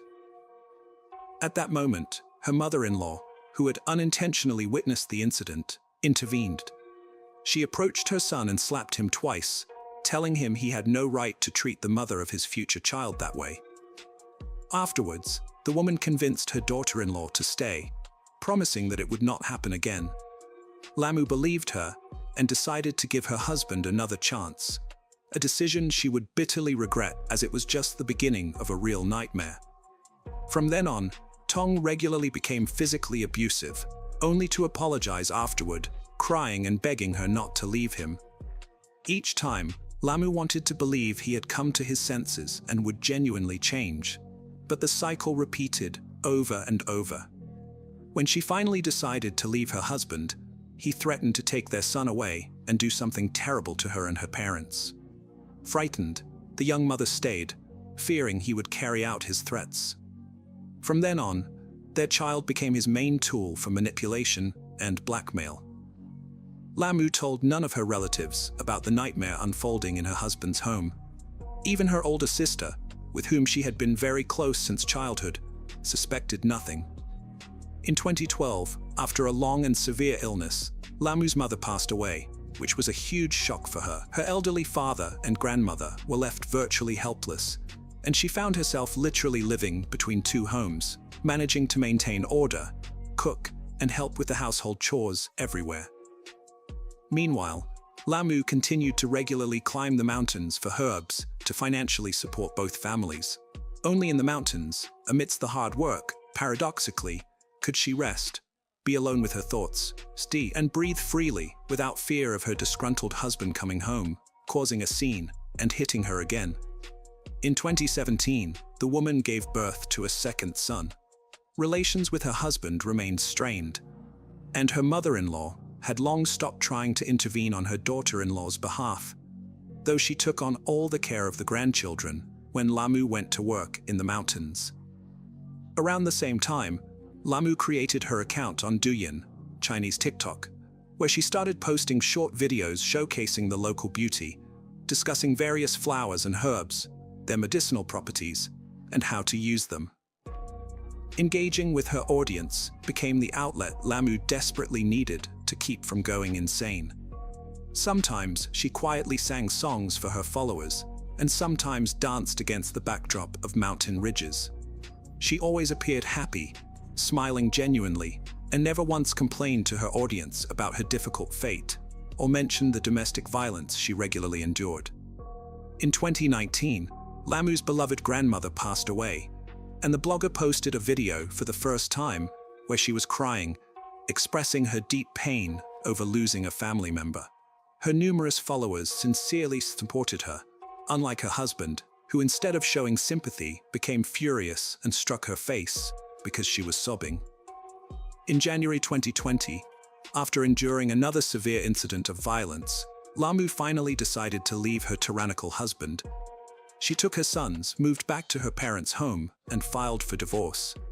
Around the same time, Lamu recorded a new video stating that for the first time in a long while, she felt calm and confident. In the video, it was evident she tried to cover up a large bruise under her eye with concealer. However, she never disclosed to anyone the domestic abuse she had suffered for years. Regrettably, during the divorce proceedings, the court divided custody of the sons, leaving the younger child with the mother and the older with the father. This decision was a devastating blow for Lamu, and her now ex-husband unexpectedly changed tactics, romantically pursuing her again, proposing they start over and not break up the family. He swore he had realized his mistakes, wanted them and the boys to live together again, and promised to acknowledge all his past errors and never repeat them. For a couple of months, Tong put on the act of a repentant man.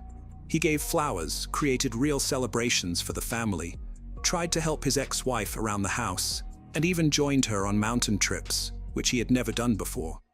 Lamu's heart softened, and she believed that he had genuinely changed. By the end of March, the couple remarried. As you might guess, the fairy tale ended as soon as Lamu returned to her husband's house. Tong reverted to being cruel, mean, and selfish, and within 2 weeks of remarrying, he brutally attacked his wife, nearly beating her to death. When Lamu interacted with her followers, he snatched the phone from her hands and hurled it against the wall, shattering it. Then he began to beat her with his fists and feet, giving her no chance to escape. Battered and barefoot, Lamu fled the house and immediately went to the police, seeking protection. But they only took her statement and advised her to try to resolve the family conflict on her own. After that, Lamu decided to hide from her husband in another village to avoid endangering her relatives. Enraged, her husband was ready to end the life of his runaway wife, but did not know where to find her. He assumed she might have gone to her sister's house. He visited the sister's home and began yelling, demanding she tell him where Lamu was. The woman knew nothing about it and asked him to leave. Then Tong repeatedly struck her in the face with all his might. At that moment, her husband was at work, so there was no one to protect the unfortunate woman. She suffered a fractured cheekbone and eye socket, and her nose was broken. After the second victim also filed a police report, Tong was finally held accountable administratively, but he was not arrested. Nevertheless, Tong laid low while the second divorce proceedings were underway, not attempting to contact his wife. Unfortunately, this time around, the court, in dissolving the marriage, left both sons with the father, as the Lee family was wealthy, and money proved to be the deciding factor. The heartbroken mother was crushed with grief. Her close ones urged her to leave the village for a while, fearing the ex-husband would seek revenge and possibly do something dreadful. However, Lamu refused, wanting to be near her boys. 3 weeks after the second divorce, Lamu went to the mountains, where she recorded a video of herself singing and dancing. Apparently, this was her way of trying to relieve stress, but her ex-husband interpreted it as her celebrating their separation, which blinded him with rage. On the evening of September 14, 2020, around 8, Lamu started a live stream to chat with her followers. She was dressed in a traditional Tibetan outfit, softly singing folk songs. She put a finger to her lips, whispering that they needed to be quiet because her father and visiting stepbrother were already asleep while she prepared breakfast treats for them. At that moment, a terrible noise erupted off camera, as if someone had kicked the door in. The blogger turned pale, frozen in fear, her eyes wide with horror. She stared at the person entering, then suddenly jumped up, clearly trying to escape. The tripod with her smartphone fell camera down, but the broadcast continued. Viewers could not see what was happening in the room, but could hear everything. Heavy footsteps were heard, followed by the sound of a liquid splashing on the floor and walls. Lamu started screaming for help. Then her father's voice pleaded with the intruder to calm down and put down the knife. Lamu warned her family that the room was doused in gasoline and begged them to save themselves. A sinister silence fell for a few seconds. Then the click of a lighter, followed by a piercing scream, was heard. The broadcast cut off as the crackle of flames spreading through the room intensified. Followers were in disbelief, unwilling to accept that they had witnessed a tragedy, with some even speculating it was a cruel prank. Unfortunately, the worst had occurred. Tong decided to brutally exact revenge on his ex-wife for daring to leave him. He rode a motorcycle to Lamu's house, bringing along a canister of gasoline and a large knife. Through the windows, he saw his ex-wife in the kitchen on the ground floor and kicked the door leading to the room. Tong caught Lamu off guard. She barely understood what was happening before she tried to flee, but he prevented her from escaping. Tong doused Lamu with fuel and wounded her with the knife before setting the house on fire. At that moment, her father and brother ran outside, shouting for neighbors to help, but they did not understand what was happening or the seriousness of the situation. As the flames erupted, her relatives rushed back into the house, but the old wooden beams, burning like torches, collapsed, blocking the entrance. It took firefighters about 2 hours to extinguish the fire. When they entered, they found Lamu in the room, her skin charred black and in places literally melted and stuck to the floor. Incredibly, Lamu was still breathing with a faint pulse detectable. She was immediately rushed to the hospital, where doctors were horrified by her condition. Over 90% of her body surface was burned, and her lungs had nearly cooked from the heated air and smoke, but she desperately continued to fight for her life. She was in a deep coma, and her condition was deemed critical. Nevertheless, the city's burn center was prepared to help, but the treatment cost was a staggering £1,000,000, a sum her family could not afford after losing everything in the fire. Then, Lamu's father decided to seek help from her followers. He wrote a letter explaining that her ex-husband had attacked her, attempting to end her life, but she had survived, and doctors held out a slim hope. However, the family simply didn't have the funds for her medical treatment. The letter was posted on her social account, along with a plea from her sister to all compassionate people to help Lamu, providing an account number for donations. The necessary funds for treatment were raised within an hour of the post, and people continued to send money. Lamu was transferred to the burn center, where she received the needed care. Her condition was stabilized, and at one point, it even seemed she might recover. However, tragically, after 2 weeks of fighting for her life, her heart could not endure any longer, and she passed away without regaining consciousness. She was only 30 years old. At the trial, Tong's mother desperately defended her son, who had inflicted such cruelty, claiming that he did it out of intense love for his ex-wife and stress from their divorce. Nevertheless, the verdict was severe and just. The court found Lee guilty of deliberate, cruel deprivation of life and sentenced him to death, additionally mandating his family to compensate Lamu's relatives for the property loss due to the house fire. Tong attempted to appeal the verdict several times through appellate motions, but the decision remained unchanged. In July 2022, the sentence was carried out. Tong Lee was executed that same year, 2 years after the tragic event that ended a young woman's life. Her relatives rebuilt the house on the site of the burned one and were able to move back in. On the ground floor, her sister set up a small memorial altar with photographs of Lamu. The court left the orphaned boys in the custody of their paternal grandparents. The Lee family remained one of the wealthiest in the village, and the judges believed they could provide the children with better living conditions. Hello friends, welcome to our channel. Today we're going to take a look at another horrible case with you, the case of Esmeralda Richiez. Today we will find ourselves in the state that occupies almost 3/4 of the island of Haiti. It is the Dominican Republic. Our story begins on the Azure Coast, one of the most popular beaches of the Dominican Republic. A black Honda Accord stopped in a parking lot by the beach. Music was playing softly in the car as 2 men and 3 girls were talking passionately about general topics.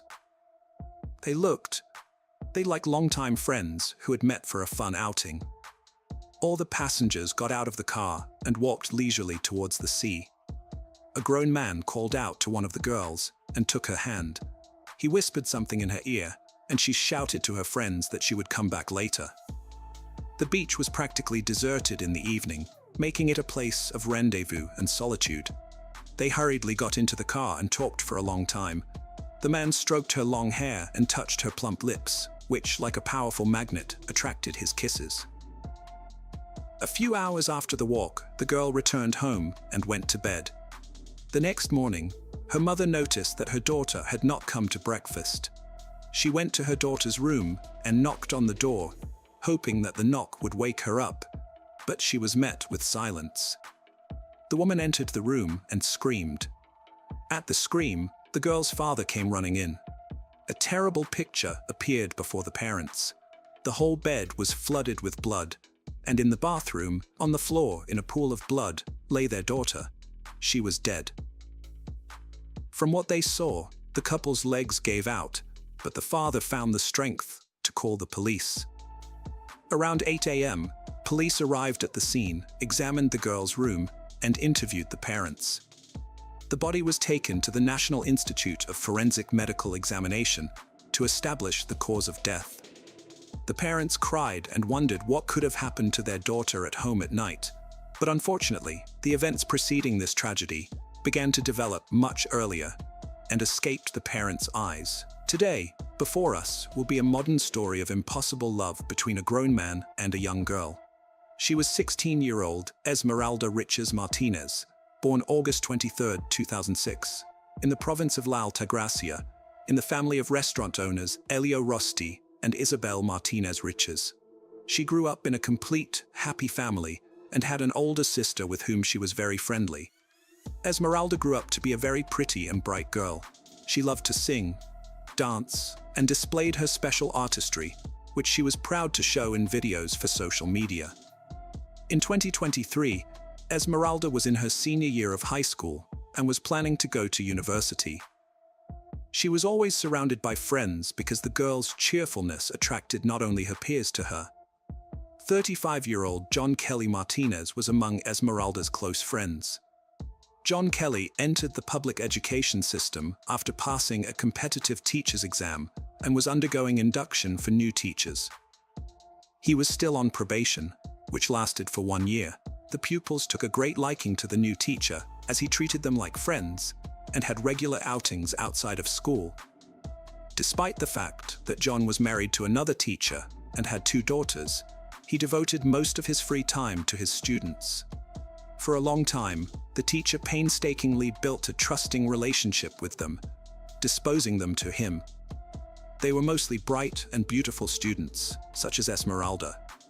The evening walk on February 12, 2023, was a perfectly normal meeting of teacher and female students outside of school. Esmeralda was the last person John Kelly picked up that evening. He followed her into the house, introduced himself as a teacher, and promised to bring her back home. The group of 2 grown men and 3 young female students then headed to the beach in teacher Kelly's car. After stopping, everyone got out of the car, except John Kelly and Esmeralda. John and Esmeralda were alone for a while, but afterward joined the company. They drank a few beers and took a short walk along the shoreline. Suddenly, Esmeralda felt sick. The girl started bleeding during the walk, forcing them to cut it short and bring her back home. In the morning, her parents found her dead. An autopsy revealed that it was a homicide, but the parents did not get answers to their questions. The National Institute of Forensic Medicine tentatively determined that Esmeralda Riches' death was due to a perineal laceration with severe internal bleeding and hemorrhagic shock following violent acts. As a result of the autopsy, the girl's death was classified as a violent death of undetermined cause.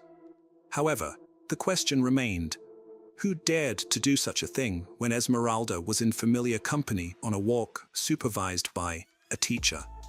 Interviews with the girlfriends and a review of the seized phones provided clarity and identified the first suspect. The testimony of one of the girls who had been out with the teacher and Esmeralda that evening was stunning. She said she saw the professor slip 5 pills into Esmeralda's drink while they were on the beach. The initial findings of the police sparked a lot of talk in the Dominican Republic, where abortion is banned. There was a lot of speculation in the community about the cause of Esmeralda's death.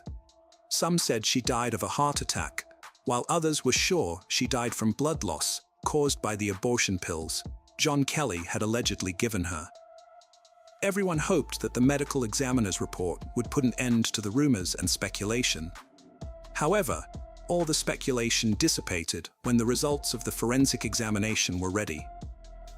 Upon learning the results, which ruled out the possibility of pregnancy, Esmeralda's relatives were clearly puzzled and very skeptical. The victim's relatives stated that the family was unhappy that the report ruled out Esmeralda's pregnancy because this theory best matched what investigators had found out based on the forensic examiner's tests and findings, as well as the evidence collected during the investigation. After all, a review of the Esmeralda's friends revealed many text messages that, although indirectly, indicated the teacher's long-term interest in the student. After the unsuccessful version of pregnancy, the investigation concluded that John Kelly drugged the girl without her consent and roughly abused her on the beach, which led to profuse blood loss and, a few hours later, to the death of Esmeralda. The results of repeated toxicology tests were pending. Given the progress of the investigation, the prosecutor's office requested a coercive measure against John Kelly Martinez and his alleged accomplice, Ruben Murillo Martinez, as they are the main suspects in the young woman's death. John Kelly Martinez was suspended as a teacher for 90 days without pay because of the evidence collected against him. The prosecutor's office requested a year of preventive detention against John Kelly as the prime suspect in Esmeralda's death.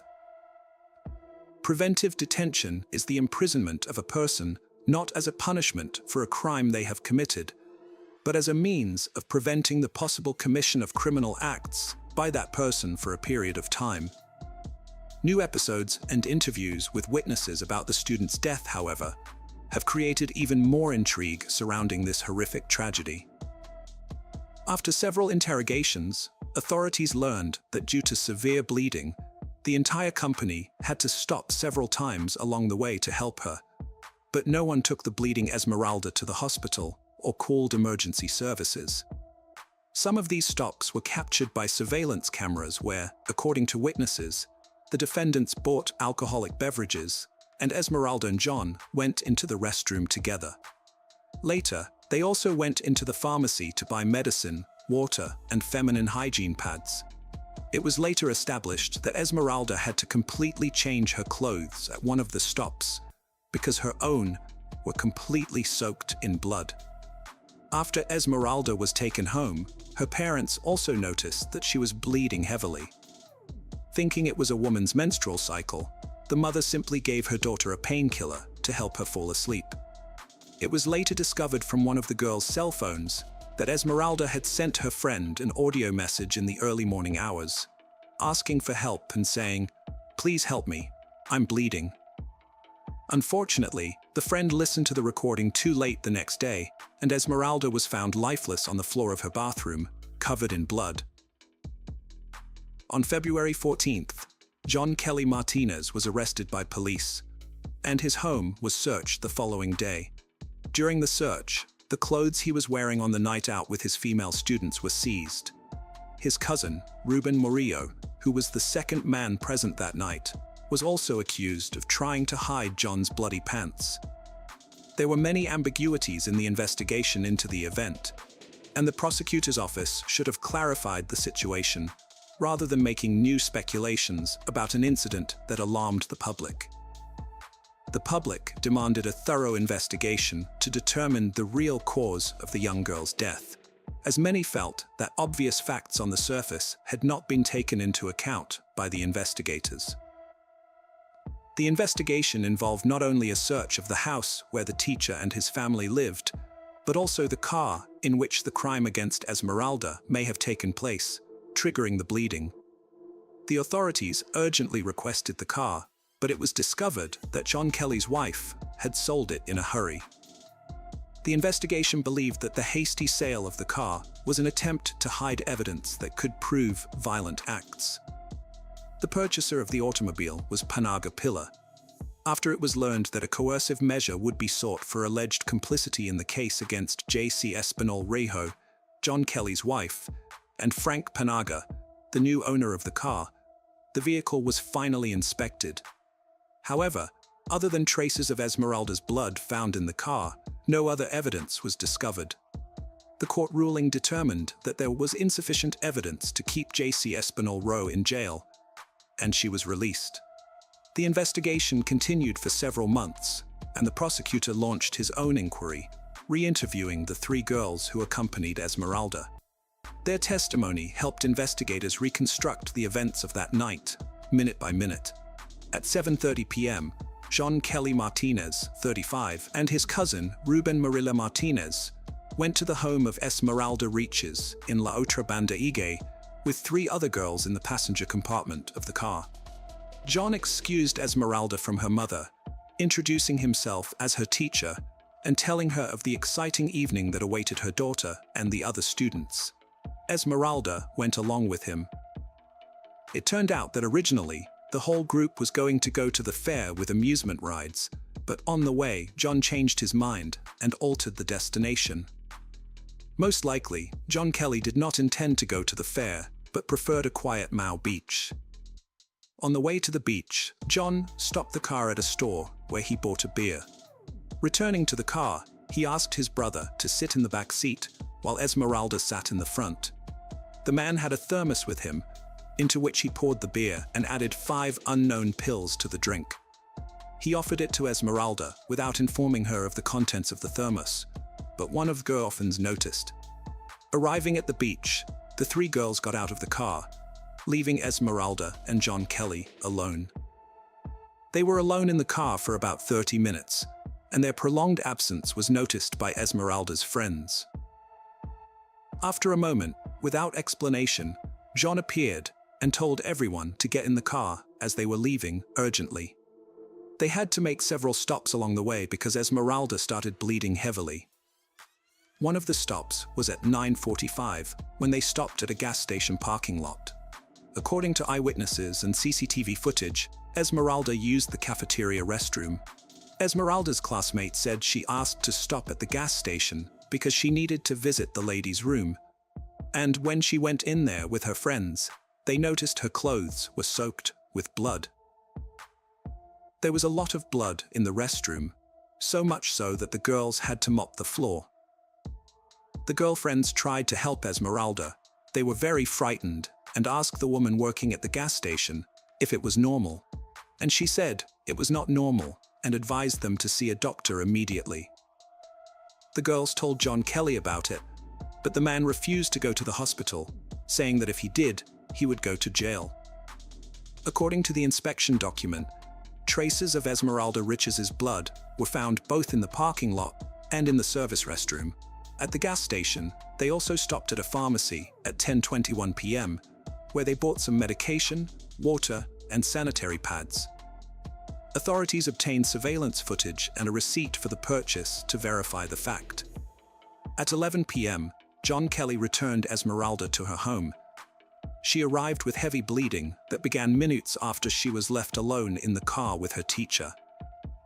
On February 16th, an official report came back stating that Esmeralda had been very severely and brutally abused, resulting in severe blood loss and hypovolemic shock. As scary as it sounds, this condition could have been stabilized, and medics know how to effectively help a person. But unfortunately, Esmeralda never made it into the life-saving hands of doctors that night. Toxicology testing confirmed the presence in Esmeralda's body of the active ingredient in the pills used to terminate a pregnancy, but it was previously confirmed that Esmeralda was never pregnant. This component is a synthetic gestagen with contraceptive effect when taken orally in the recommended dosing regimen. This component suppresses ovulation and fertilization, which most likely indicates that the teacher, John Kelly, was preparing for intimacy with the student he liked.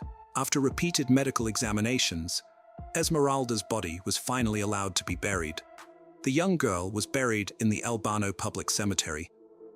As Esmeralda's family and friends said goodbye to her, they described her as a kind and cheerful girl. Her parents bitterly recalled that fateful evening and blamed themselves for entrusting their daughter to a teacher and letting her go for an evening walk with him. On June 4, 2023, after reconstructing the last hours of Esmeralda Riches's life, prosecutors filed charges against math and physical education teacher John Kelly Martinez. On June 12th, the La Altagracia prosecutor's office filed an indictment and a request to open a trial against Martinez and his cousin, Rubiel Milo Martinez, with the La Altagracia Instructional Court. The case was scheduled to be heard on August 23, 2023. However, due to the passage of Storm Franklin, the case against the teacher was rescheduled. On November 24, 2023, the judge ordered that John be retried as the sole defendant in the death of Esmeralda Riches. The trial was scheduled to begin on January 9, 2024, but was again rescheduled because only half of the witnesses called were present. The trial is scheduled for February 1st and 6th, 2024, before the Collegiate Court of the Penitentiary Chamber of First Instance of La Altagracia. The defense attorney urged the court to note that his client can only be charged with violence and accuses the parents of not taking action to avoid the death of their daughter, despite knowing about her problem. The prosecution, for its part, presented more than 40 pieces of evidence, including witness testimony and examination reports. During the hearing, the prosecution also heard testimony from pathologists and forensic experts, who showed the audience all the audio and video materials that had been collected during the painstaking and long work to determine the cause of the girl's death. In his closing statement, the defendant tried to make himself look like a victim. John Kelly Martinez admitted that he and Esmeralda were indeed close that night in the car, but he sincerely tried to assure the court and everyone present that everything was consensual. The important fact, he said, was that when he brought Esmeralda home, she was alive and well. The motion to compel specifies that Martinez voluntarily inflicted the victim with lacerations, abrasions, and contusions that resulted in her death, with severe acute external and internal bleeding and hemorrhagic shock as the terminal mechanism of death, according to the autopsy report. John Kelly Martinez's speech made no impression on the court or those in the audience. On March 14, 2024, Professor John Kelly Martinez, 36, was sentenced to 20 years in prison for violence. John Kelly Martinez will serve his prison term at the Anamuya Correctional and Rehabilitation Center in He.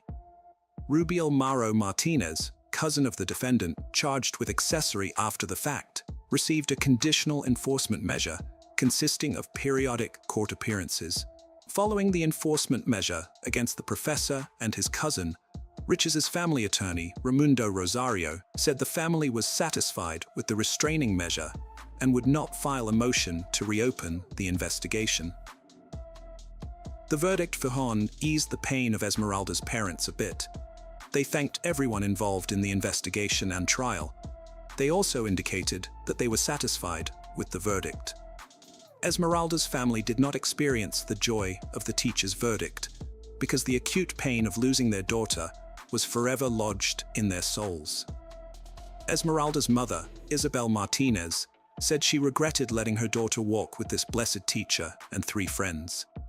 I talked to him on the phone and asked, "Are you a teacher?" And he said, "Yes, I am."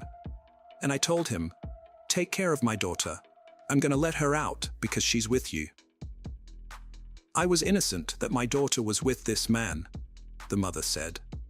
The Ministry of Education provided support to the family and relatives of the deceased girl, as well as to the relatives of the other girls who were with Esmeralda on the day of the tragedy. In their message, they expressed their hope that cases of this nature will not be repeated in the education community and in society at large. With the pain of parents who can never come to terms with their daughter's death, they said it is their turn to fight for justice.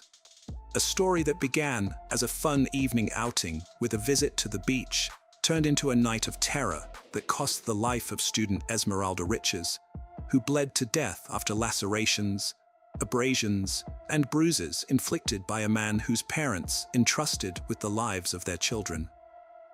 Obviously, everyone involved in the evening's outing has a share of blame. Unfortunately, because of her parents' excessive strictness, Esmeralda was afraid to ask them for help and tell them what had happened. Sometimes we think that it is easier to conceal for fear of punishment or just to remain misunderstood. But what a pity that in this battle, fear wins, taking precious life. Hello friends, welcome to our channel.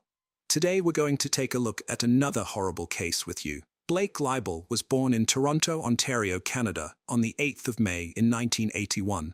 His family was a well-off family right up the tree.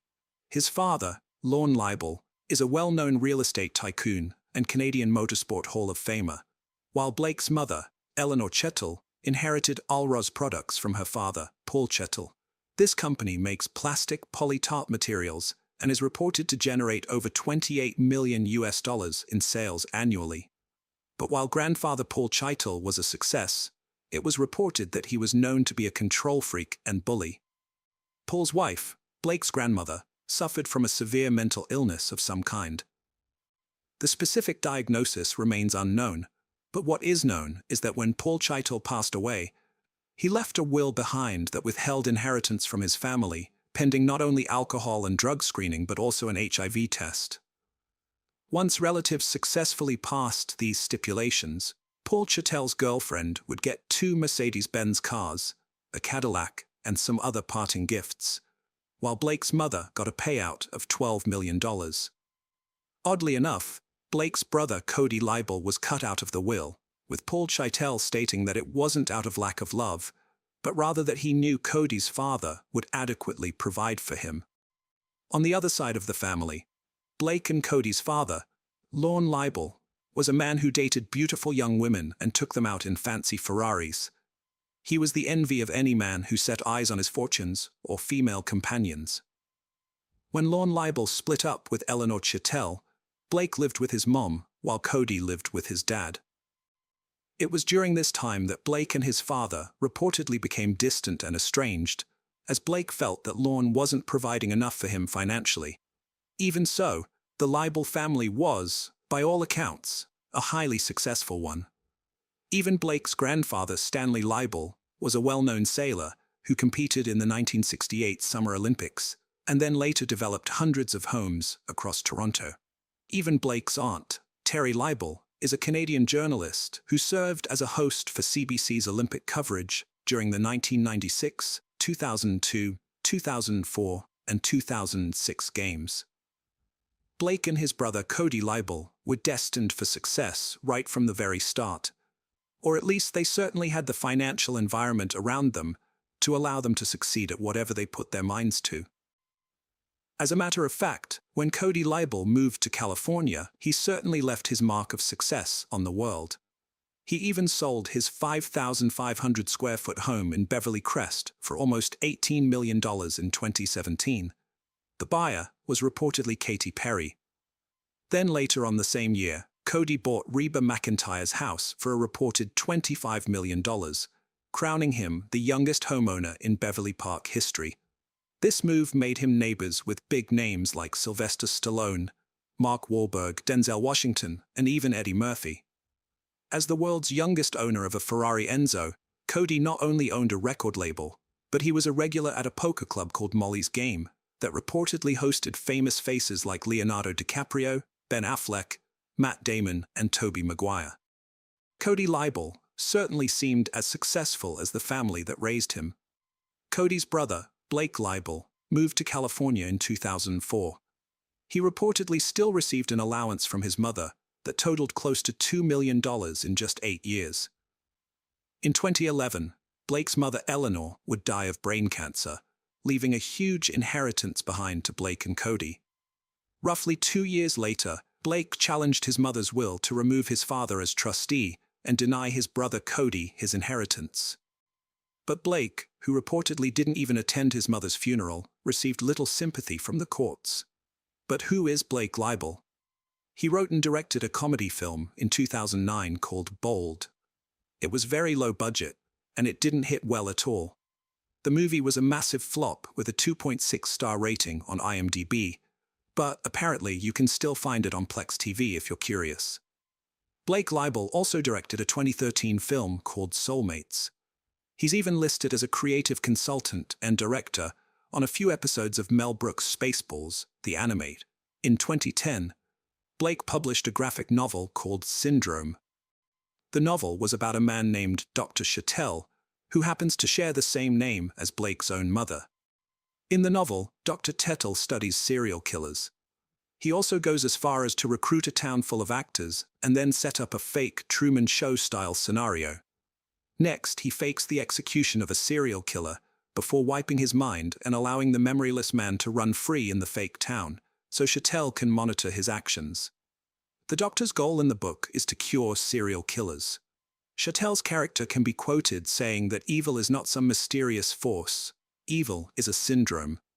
Co-author of the book, Ryan Roberts, stated that Blake told him that he had done a lot of research on serial killers. Ryan also recalled how Leibel jerked his hands upward when showing how a victim could be flipped upside down in order to drain them of fluid. In hindsight, Ryan Roberts said he'll never forget that. While Blake didn't actually write or illustrate the final edition of Syndrome, he was credited as creator of the book, and he wrote an introduction at the start of the novel, asking the question, "If you loved hurting things, what would you do?" Syndrome, Blake's biggest success, and it ended up with him giving away stacks of the graphic novels for free at Comic-Con in San Diego. A producer said Blake wanted to be a respected comic book artist, and he used his cash to try and buy that image. He tried hard to come across as cool and edgy, but it was clear to everyone that Blake Leibel had some serious mental issues that he needed to address. His mental state had begun to deteriorate, and he was spiraling into a dark abyss. Those close to him had started to recognize the signs, but none could foresee the depths to which Blake would ultimately sink until it was beyond anyone's reach to save him. Blake Leibel had quite the romantic life. In 2006, Blake met a Californian model named Amanda Braun. Amanda was previously in a relationship with Andrew Olczek, who died in prison following convictions for crimes committed as a crooked hedge fund manager. After 5 years of dating, Blake and Amanda finally tied the knot in 2011. Not long after the wedding, Amanda Braun Leibel gave birth to a son. While the couple appeared to live comfortably in their Beverly Hills mansion, Blake continued to cash in and spend his checks pretty much as quickly as he received them. He reportedly smoked weed constantly and came up with various plans for success, but none of his ideas proved fruitful. During this time, one of Leibel's friends said Blake was developing a dark obsession with brutal violence. It was like Blake was becoming a different person. He was distant and paranoid. Then in the summer of 2015, Blake left Amanda while she was pregnant with their second child. This was reportedly due to his pot-smoking habit consuming his life, but I'd say there was more than a marijuana issue brewing. Blake began isolating from almost everyone as he sank deeper into a world filled with gore, violence, and darkness. He even stopped returning his family's calls and began to suspect that his brother Cody was in deep debt to some Russian gang members, and he was worried it could potentially bring harm back his way. But there was never any evidence that Cody Leibel owed any major debt like that. And no one could understand why Blake's sanity was spiraling out of control. But most of his friends claimed it was initially the death of his mother that brought on this dark madness. Eleanor Chattel's $5.5 million home in Toronto, plus the millions of other dollars acquired due to her death, just wasn't enough for Blake. He was broke, and when he failed to have his mother's will overturned in 2013, he turned to his father to help him pay for his mounting credit card debts. Then Blake was sued by his lawyers for non-payment in the unsuccessful case of Eleanor Chattel's will. After Blake split up with Amanda, he began pitching another original script called Psychopomp. It was about a caped vigilante that cuts off the heads of villains and then uploads his antics to YouTube. But reviewers of the script stated that it was terrible in every way possible. There wasn't one thing about Blake Leibel's new project that anyone liked. It was likened to a bad rip-off version of Batman, where Batman is violent, psychotic, stupid, sadistic, and highly unlikable. Psychopomp was nothing more than a gratuitously violent film devoid of any imaginative flair. However, there were whispers that Hilary Shaw, a producer involved in Children of Men, had expressed interest in the Psychopomp screenplay. Yet, this supposed development never materialized. While married to a pregnant Amanda Braun, Blake had started seeing Iana Kassian, a stunning 30-year-old Ukrainian former attorney from Kiev. In no time, Blake got her pregnant too, and for a while, they seemed happy and healthy as Blake pulled Iana into his fantasy world of Hollywood hot pink. All the while, his mental decline was picking up speed at a volatile pace.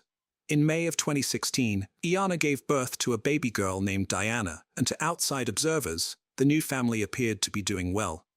However, the reality was far from idyllic. Blake harbored intense jealousy towards the infant, as a storm of anger raged within him. No longer the sole object of Iana's affection, Blake found himself replaced by baby Diana, pushing him to new heights of psychological instability.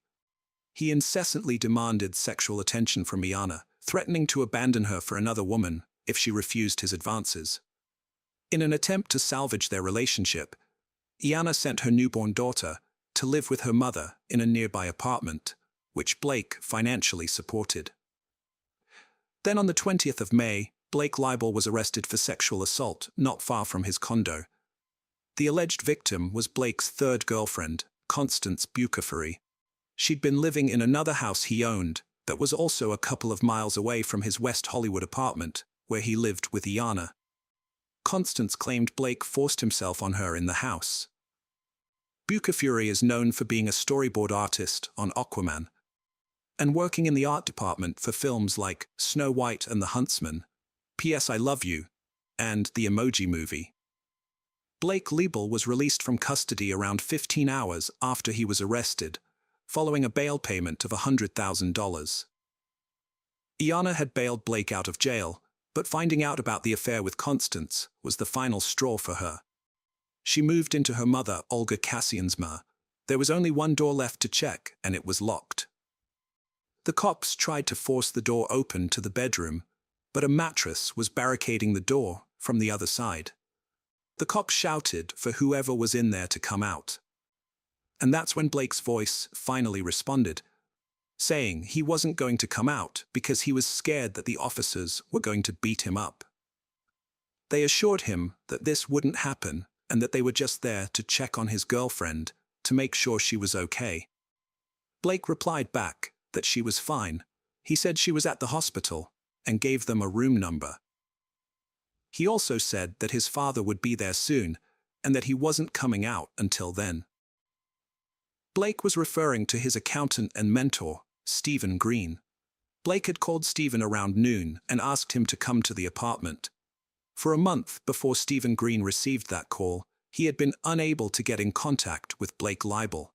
Green had called, messaged, left voicemails, and even emailed Blake several times, but he never got a reply. Stephen Green even left a voicemail on Blake's phone, stating that he was worried about him and that he loved him. He said, whatever was going on, he wanted to help him get through it. But as you're about to find out, it was way too late for that. When Green arrived at the condo, he spoke to Blake through the partially opened bedroom door in the apartment. A short while later, a detective arrived on the scene to find Green now in the living room talking to Blake on the phone. Leibel was still barricaded in the master bedroom. When Green hung up the phone, the detective asked him to call Blake back, which he did. After a few minutes of conversation, Blake Leibel finally agreed to come out. He was only wearing boxer shorts when he emerged from the room. Stephen Green gave Blake some clothing to put on. Luckily, officers checked the clothing first and found Leibel's passport and about $4,000 in cash. It's thought that he was going to try and make a break for it, but that never happened. As the officers entered the bedroom, one of them screamed, "She's on the bed!" The detective immediately ordered everyone to go outside, and he called in the paramedics who were waiting on standby.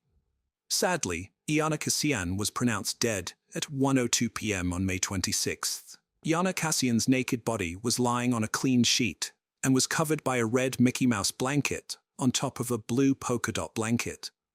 Her head was on a pillow. There were abrasions and bruising on the left side of Kassian's face, consistent with blunt force trauma.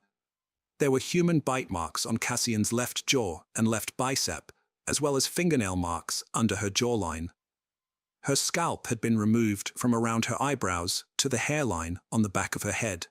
A large portion of skin on the right side of her face had also been removed. The skull bone was visible. There were cuts across her lower forehead, below the eyebrows. There was also a cut on the right side of her face, from her cheek to her jawline, and another on the left side of her face, toward where the ear should have been, but it was missing. The medical examiner later proposed that a sharp-bladed tool had been used to cut off the skin, but he also noted that some facial tissue had been ripped away by hand. Considering the extensive damage to Jana's face and skull, combined with the challenging nature of both cutting and tearing the tissue, the doctor believed that inflicting these injuries would have been a lengthy process. Moreover, the presence of inflammation in the tissue and bleeding from several severed samples led to the tragic conclusion that Jana Kassian was still alive while enduring this prolonged torture. The examiner also determined that there was no blood in Jana's heart, veins, or arteries. Half of Jana's blood supply was missing. This is highly unusual, even considering the weight of her injuries. Gravity wouldn't have been enough to drain that much blood from her body. Her heart would have had to have been pumping the entire time. It was the medical examiner's opinion that Blake may have drained Jana's blood by placing her in the bathtub with her head lower than her feet, and then running water over her head, which could have increased the blood flow and potentially interfere with clotting. Due to the presence of foam in her nostrils, the doctor concluded that Jana was probably submerged in water for at least 30 minutes. Her body was then washed and placed on the clean sheet. Her cause of death was ruled as exsanguination, which is the draining of blood. There was an additional pillow to the left of Jana with an indentation on it. It was as if someone had been laying next to her. There were dried blood stains on the mattress beneath the sheet she lay upon. The investigation uncovered the extent of the violence that had occurred throughout Blake Libel's condo. According to court documents, blood stains and pieces of human flesh were discovered behind the bed. Blood was also splattered on the wall near Jana's body. A fragment of an eyebrow was found on the floor beside the bed. In addition to the mattress Jana was lying on, bloodstains were present on another mattress from a second bed in the room, as well as on a side table and in various other areas of the bedroom. The mattress that had been used to obstruct the door belonged to this second bed. A clump of hair and a blood-stained razor were found in the trash can.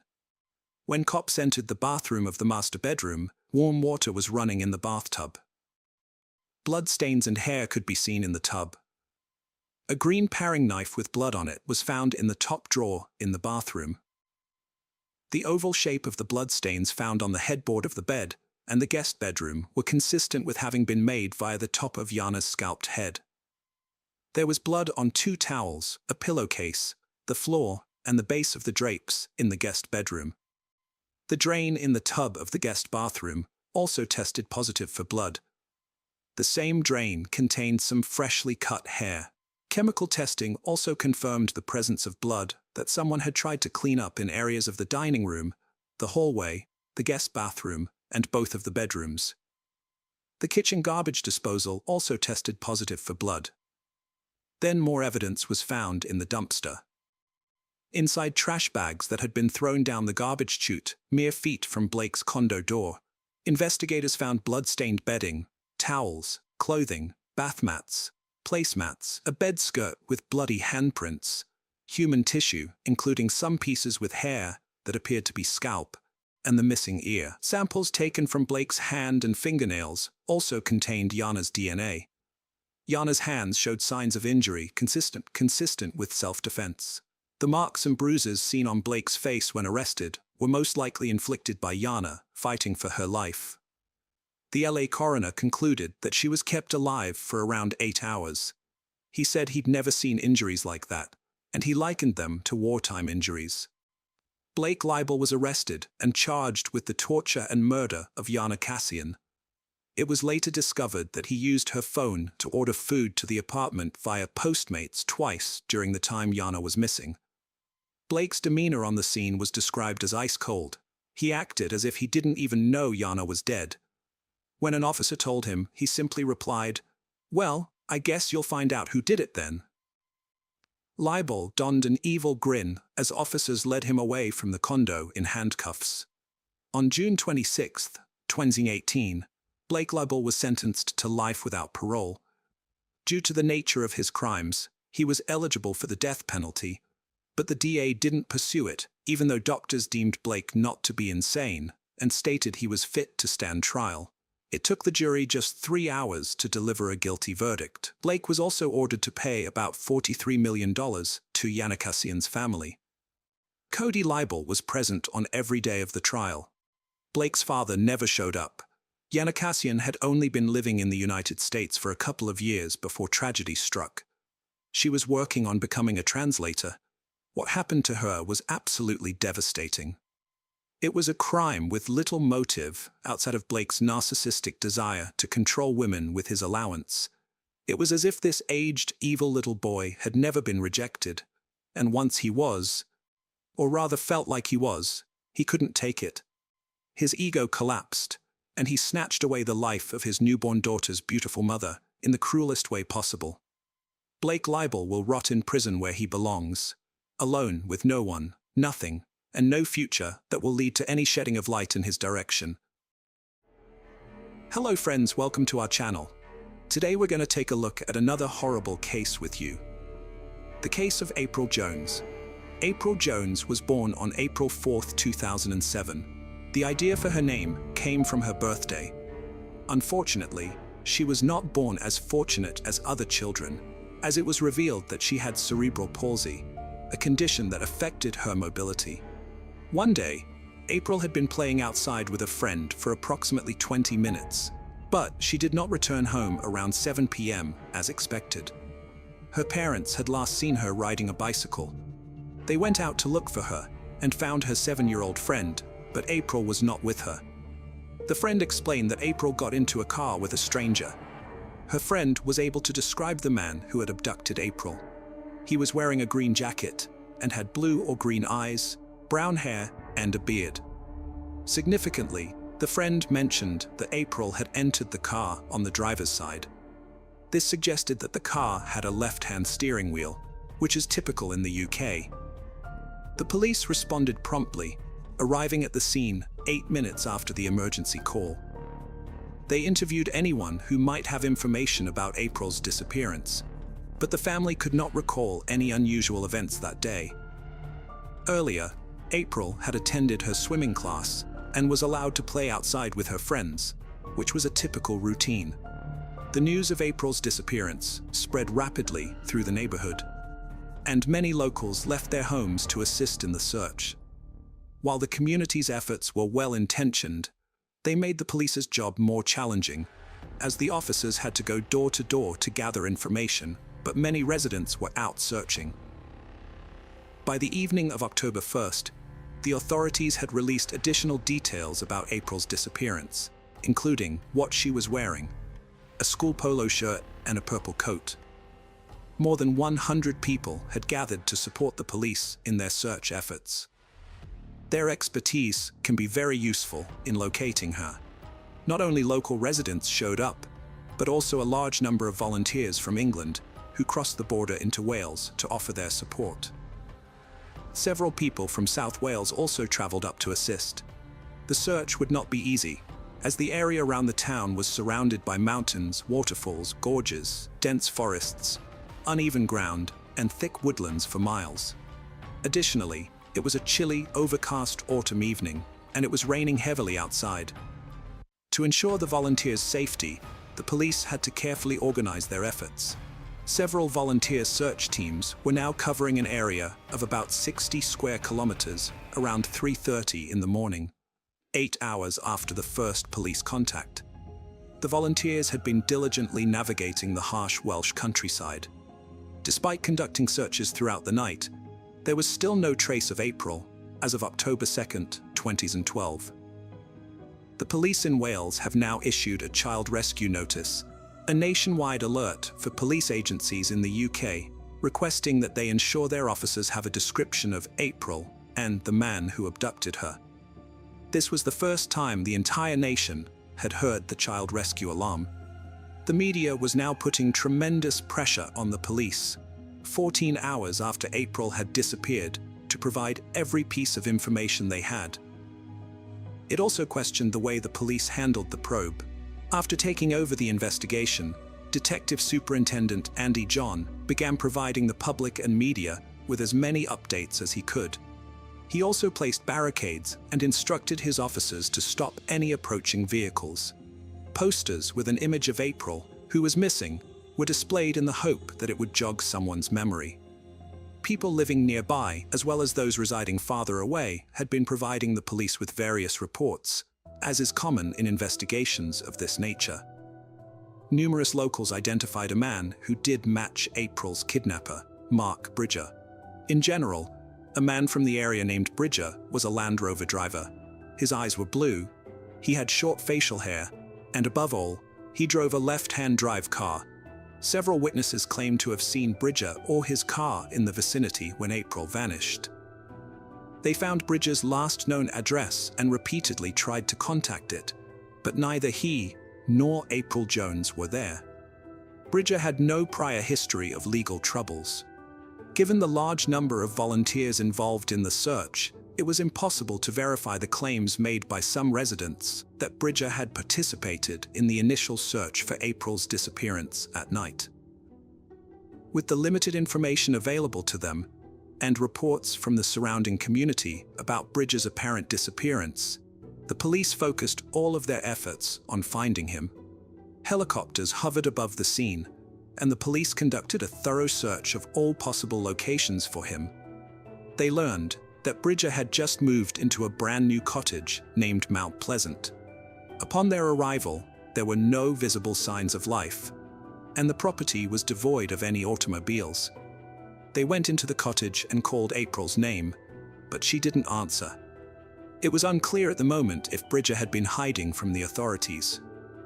A police helicopter had earlier seen him walking his dog near April's home, having apparently tried to disguise himself by shaving his head and beard. Police cornered and questioned him. The policeman questioned, "Where is she?" Bridger just answered, "It was an accident. I crushed her with my car. I don't know where she is." Officers reported that Bridger was very emotional throughout the arrest. The arresting officers read him his rights, which included the following: "You do not have to say anything, but anything you say may be used as evidence." Oddly enough, Bridger was eager to converse, though he was not required to speak. The officers reiterated that he was free to do so. He informed them, "I've been looking for her all day and night on foot. My car is in the garage. It is a left-hand drive Land Rover Discovery. I didn't abduct her. I tried my best to revive her, then panicked. I only knew her name this morning when I saw the news on the television. I just wish I could remember where I'd put her. There was no life in her. She was just on the seat. I want to say sorry to the family." They took Bridger to the closest police station. In the meantime, back in April's hometown, police units, search teams, volunteers, and mountain rescuers kept searching every square inch of the Welsh countryside for April. Still, despite everyone's best efforts, they were unable to locate her. Along with the emergency services staff who worked just as hard and determinedly, hundreds of volunteers from across the nation stayed out all night, slept for a few hours, and then resumed their search. The police had received over 600 texts from people volunteering their services and proposing locations to search. Because of this, the police had a large number of volunteers to assist them in their search. And because of their local expertise, they were able to check over 20 distinct areas extensively. The people can occasionally obstruct this kind of investigation. Still, local expertise is essential in remote places like this one, and the police needed all the assistance they could get. At this point, detectives had taken Mark Bridger into custody and were questioning him. Unusually for a man of his standing, he spoke without hesitation. On the contrary, he talked candidly about what had transpired. Right away, he said, "I don't know where she is. Yesterday, I came down to see my daughter's teacher. She had, parents' evening, and I then parked up opposite my girlfriend's house, which I believe is not far away from April's mother and father's house. Stupid. I'd had a few to drink, and there were two girls on their bikes. I remember the dark-headed girl came behind the car. I looked to see where the other girl was, and I couldn't see this other little girl. And the next minute, the bike was there. Bridger acknowledged that he was in the vicinity at the time and acknowledged hitting April with his automobile while intoxicated when she was riding her bike. Mark Bridger insists that he never intended to harm April, even though he acknowledges that he was aware of his error. Instead, he maintains that he took off with her in his car. He needed to bring her to the hospital right away, and that's what he realized. It's okay, Mark. The color had gone out of her. Okay, her lips were purple. Paul and Call are friends of mine, and I've killed their daughter. Effective then, without hesitation, Bridger acknowledges that his actions that evening caused April Jones to die. He even goes so far as to say that her parents were friends. However, Bridger's memory tends to deteriorate following the submission. He has been relatively open about his involvement thus far. Actually, these officers may have never had an easier time getting a confession from someone. Bridger can't recall anything about what he did with April's body, though. Following her confession, despite the police's repeated attempts to question him, Bridger's unexpected episode of amnesia persisted. And I'm in my house, and she's not there. Being upstairs, and I can't find her. I wouldn't have ditched her. I know that I wouldn't have. I'd have put her somewhere. With Mark Bridger, the cops have been quite cautious thus far. He'd been entirely honest with them. They can make him clam up with aggressive interrogation, but now they start to question his sincerity. The police were aware that there was very little likelihood that Bridger's memory would be blank at the critical moment when April's body vanished. The pressure increased as the cops questioned him, even though it is evident that he was lying. He persisted in telling his story and got even more upset. In fact, the cops started to wonder if April was dead at all. Was there anything that Mark Bridger was saying that they could genuinely believe? The police decided to give Bridger a platform to give us account of what happened on Tuesday. The day he was hauled in, however, the police used it as an opportunity to get more information out of him. You tell me that when you get out of your vehicle, you look underneath the vehicle and you see April. Yes, although Bridger insisted that he had run over April, the police received evidence from April's 7-year-old companion that April was okay and had cheerfully gotten into Bridger's car and was grinning. Who would lie like that to a 7-year-old?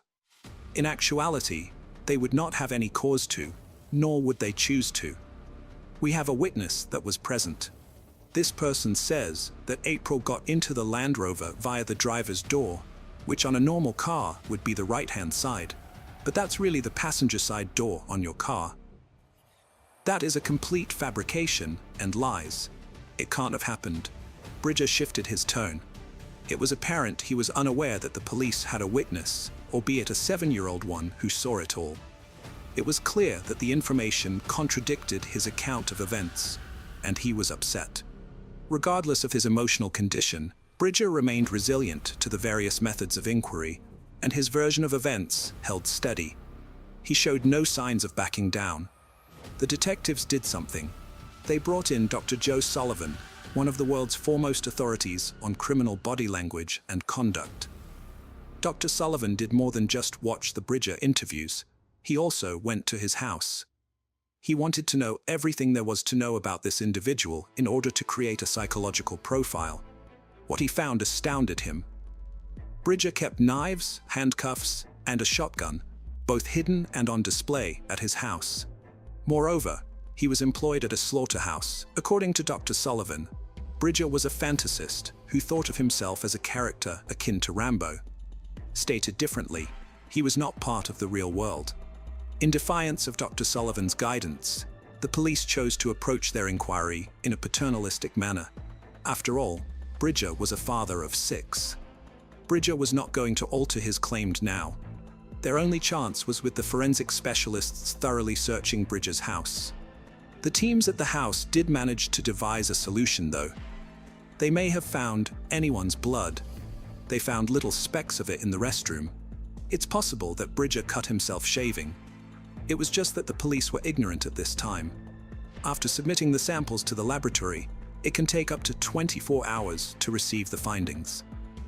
After the police took him in, disregarding his advice, Dr. Sullivan told the officers what he believed Bridger to be.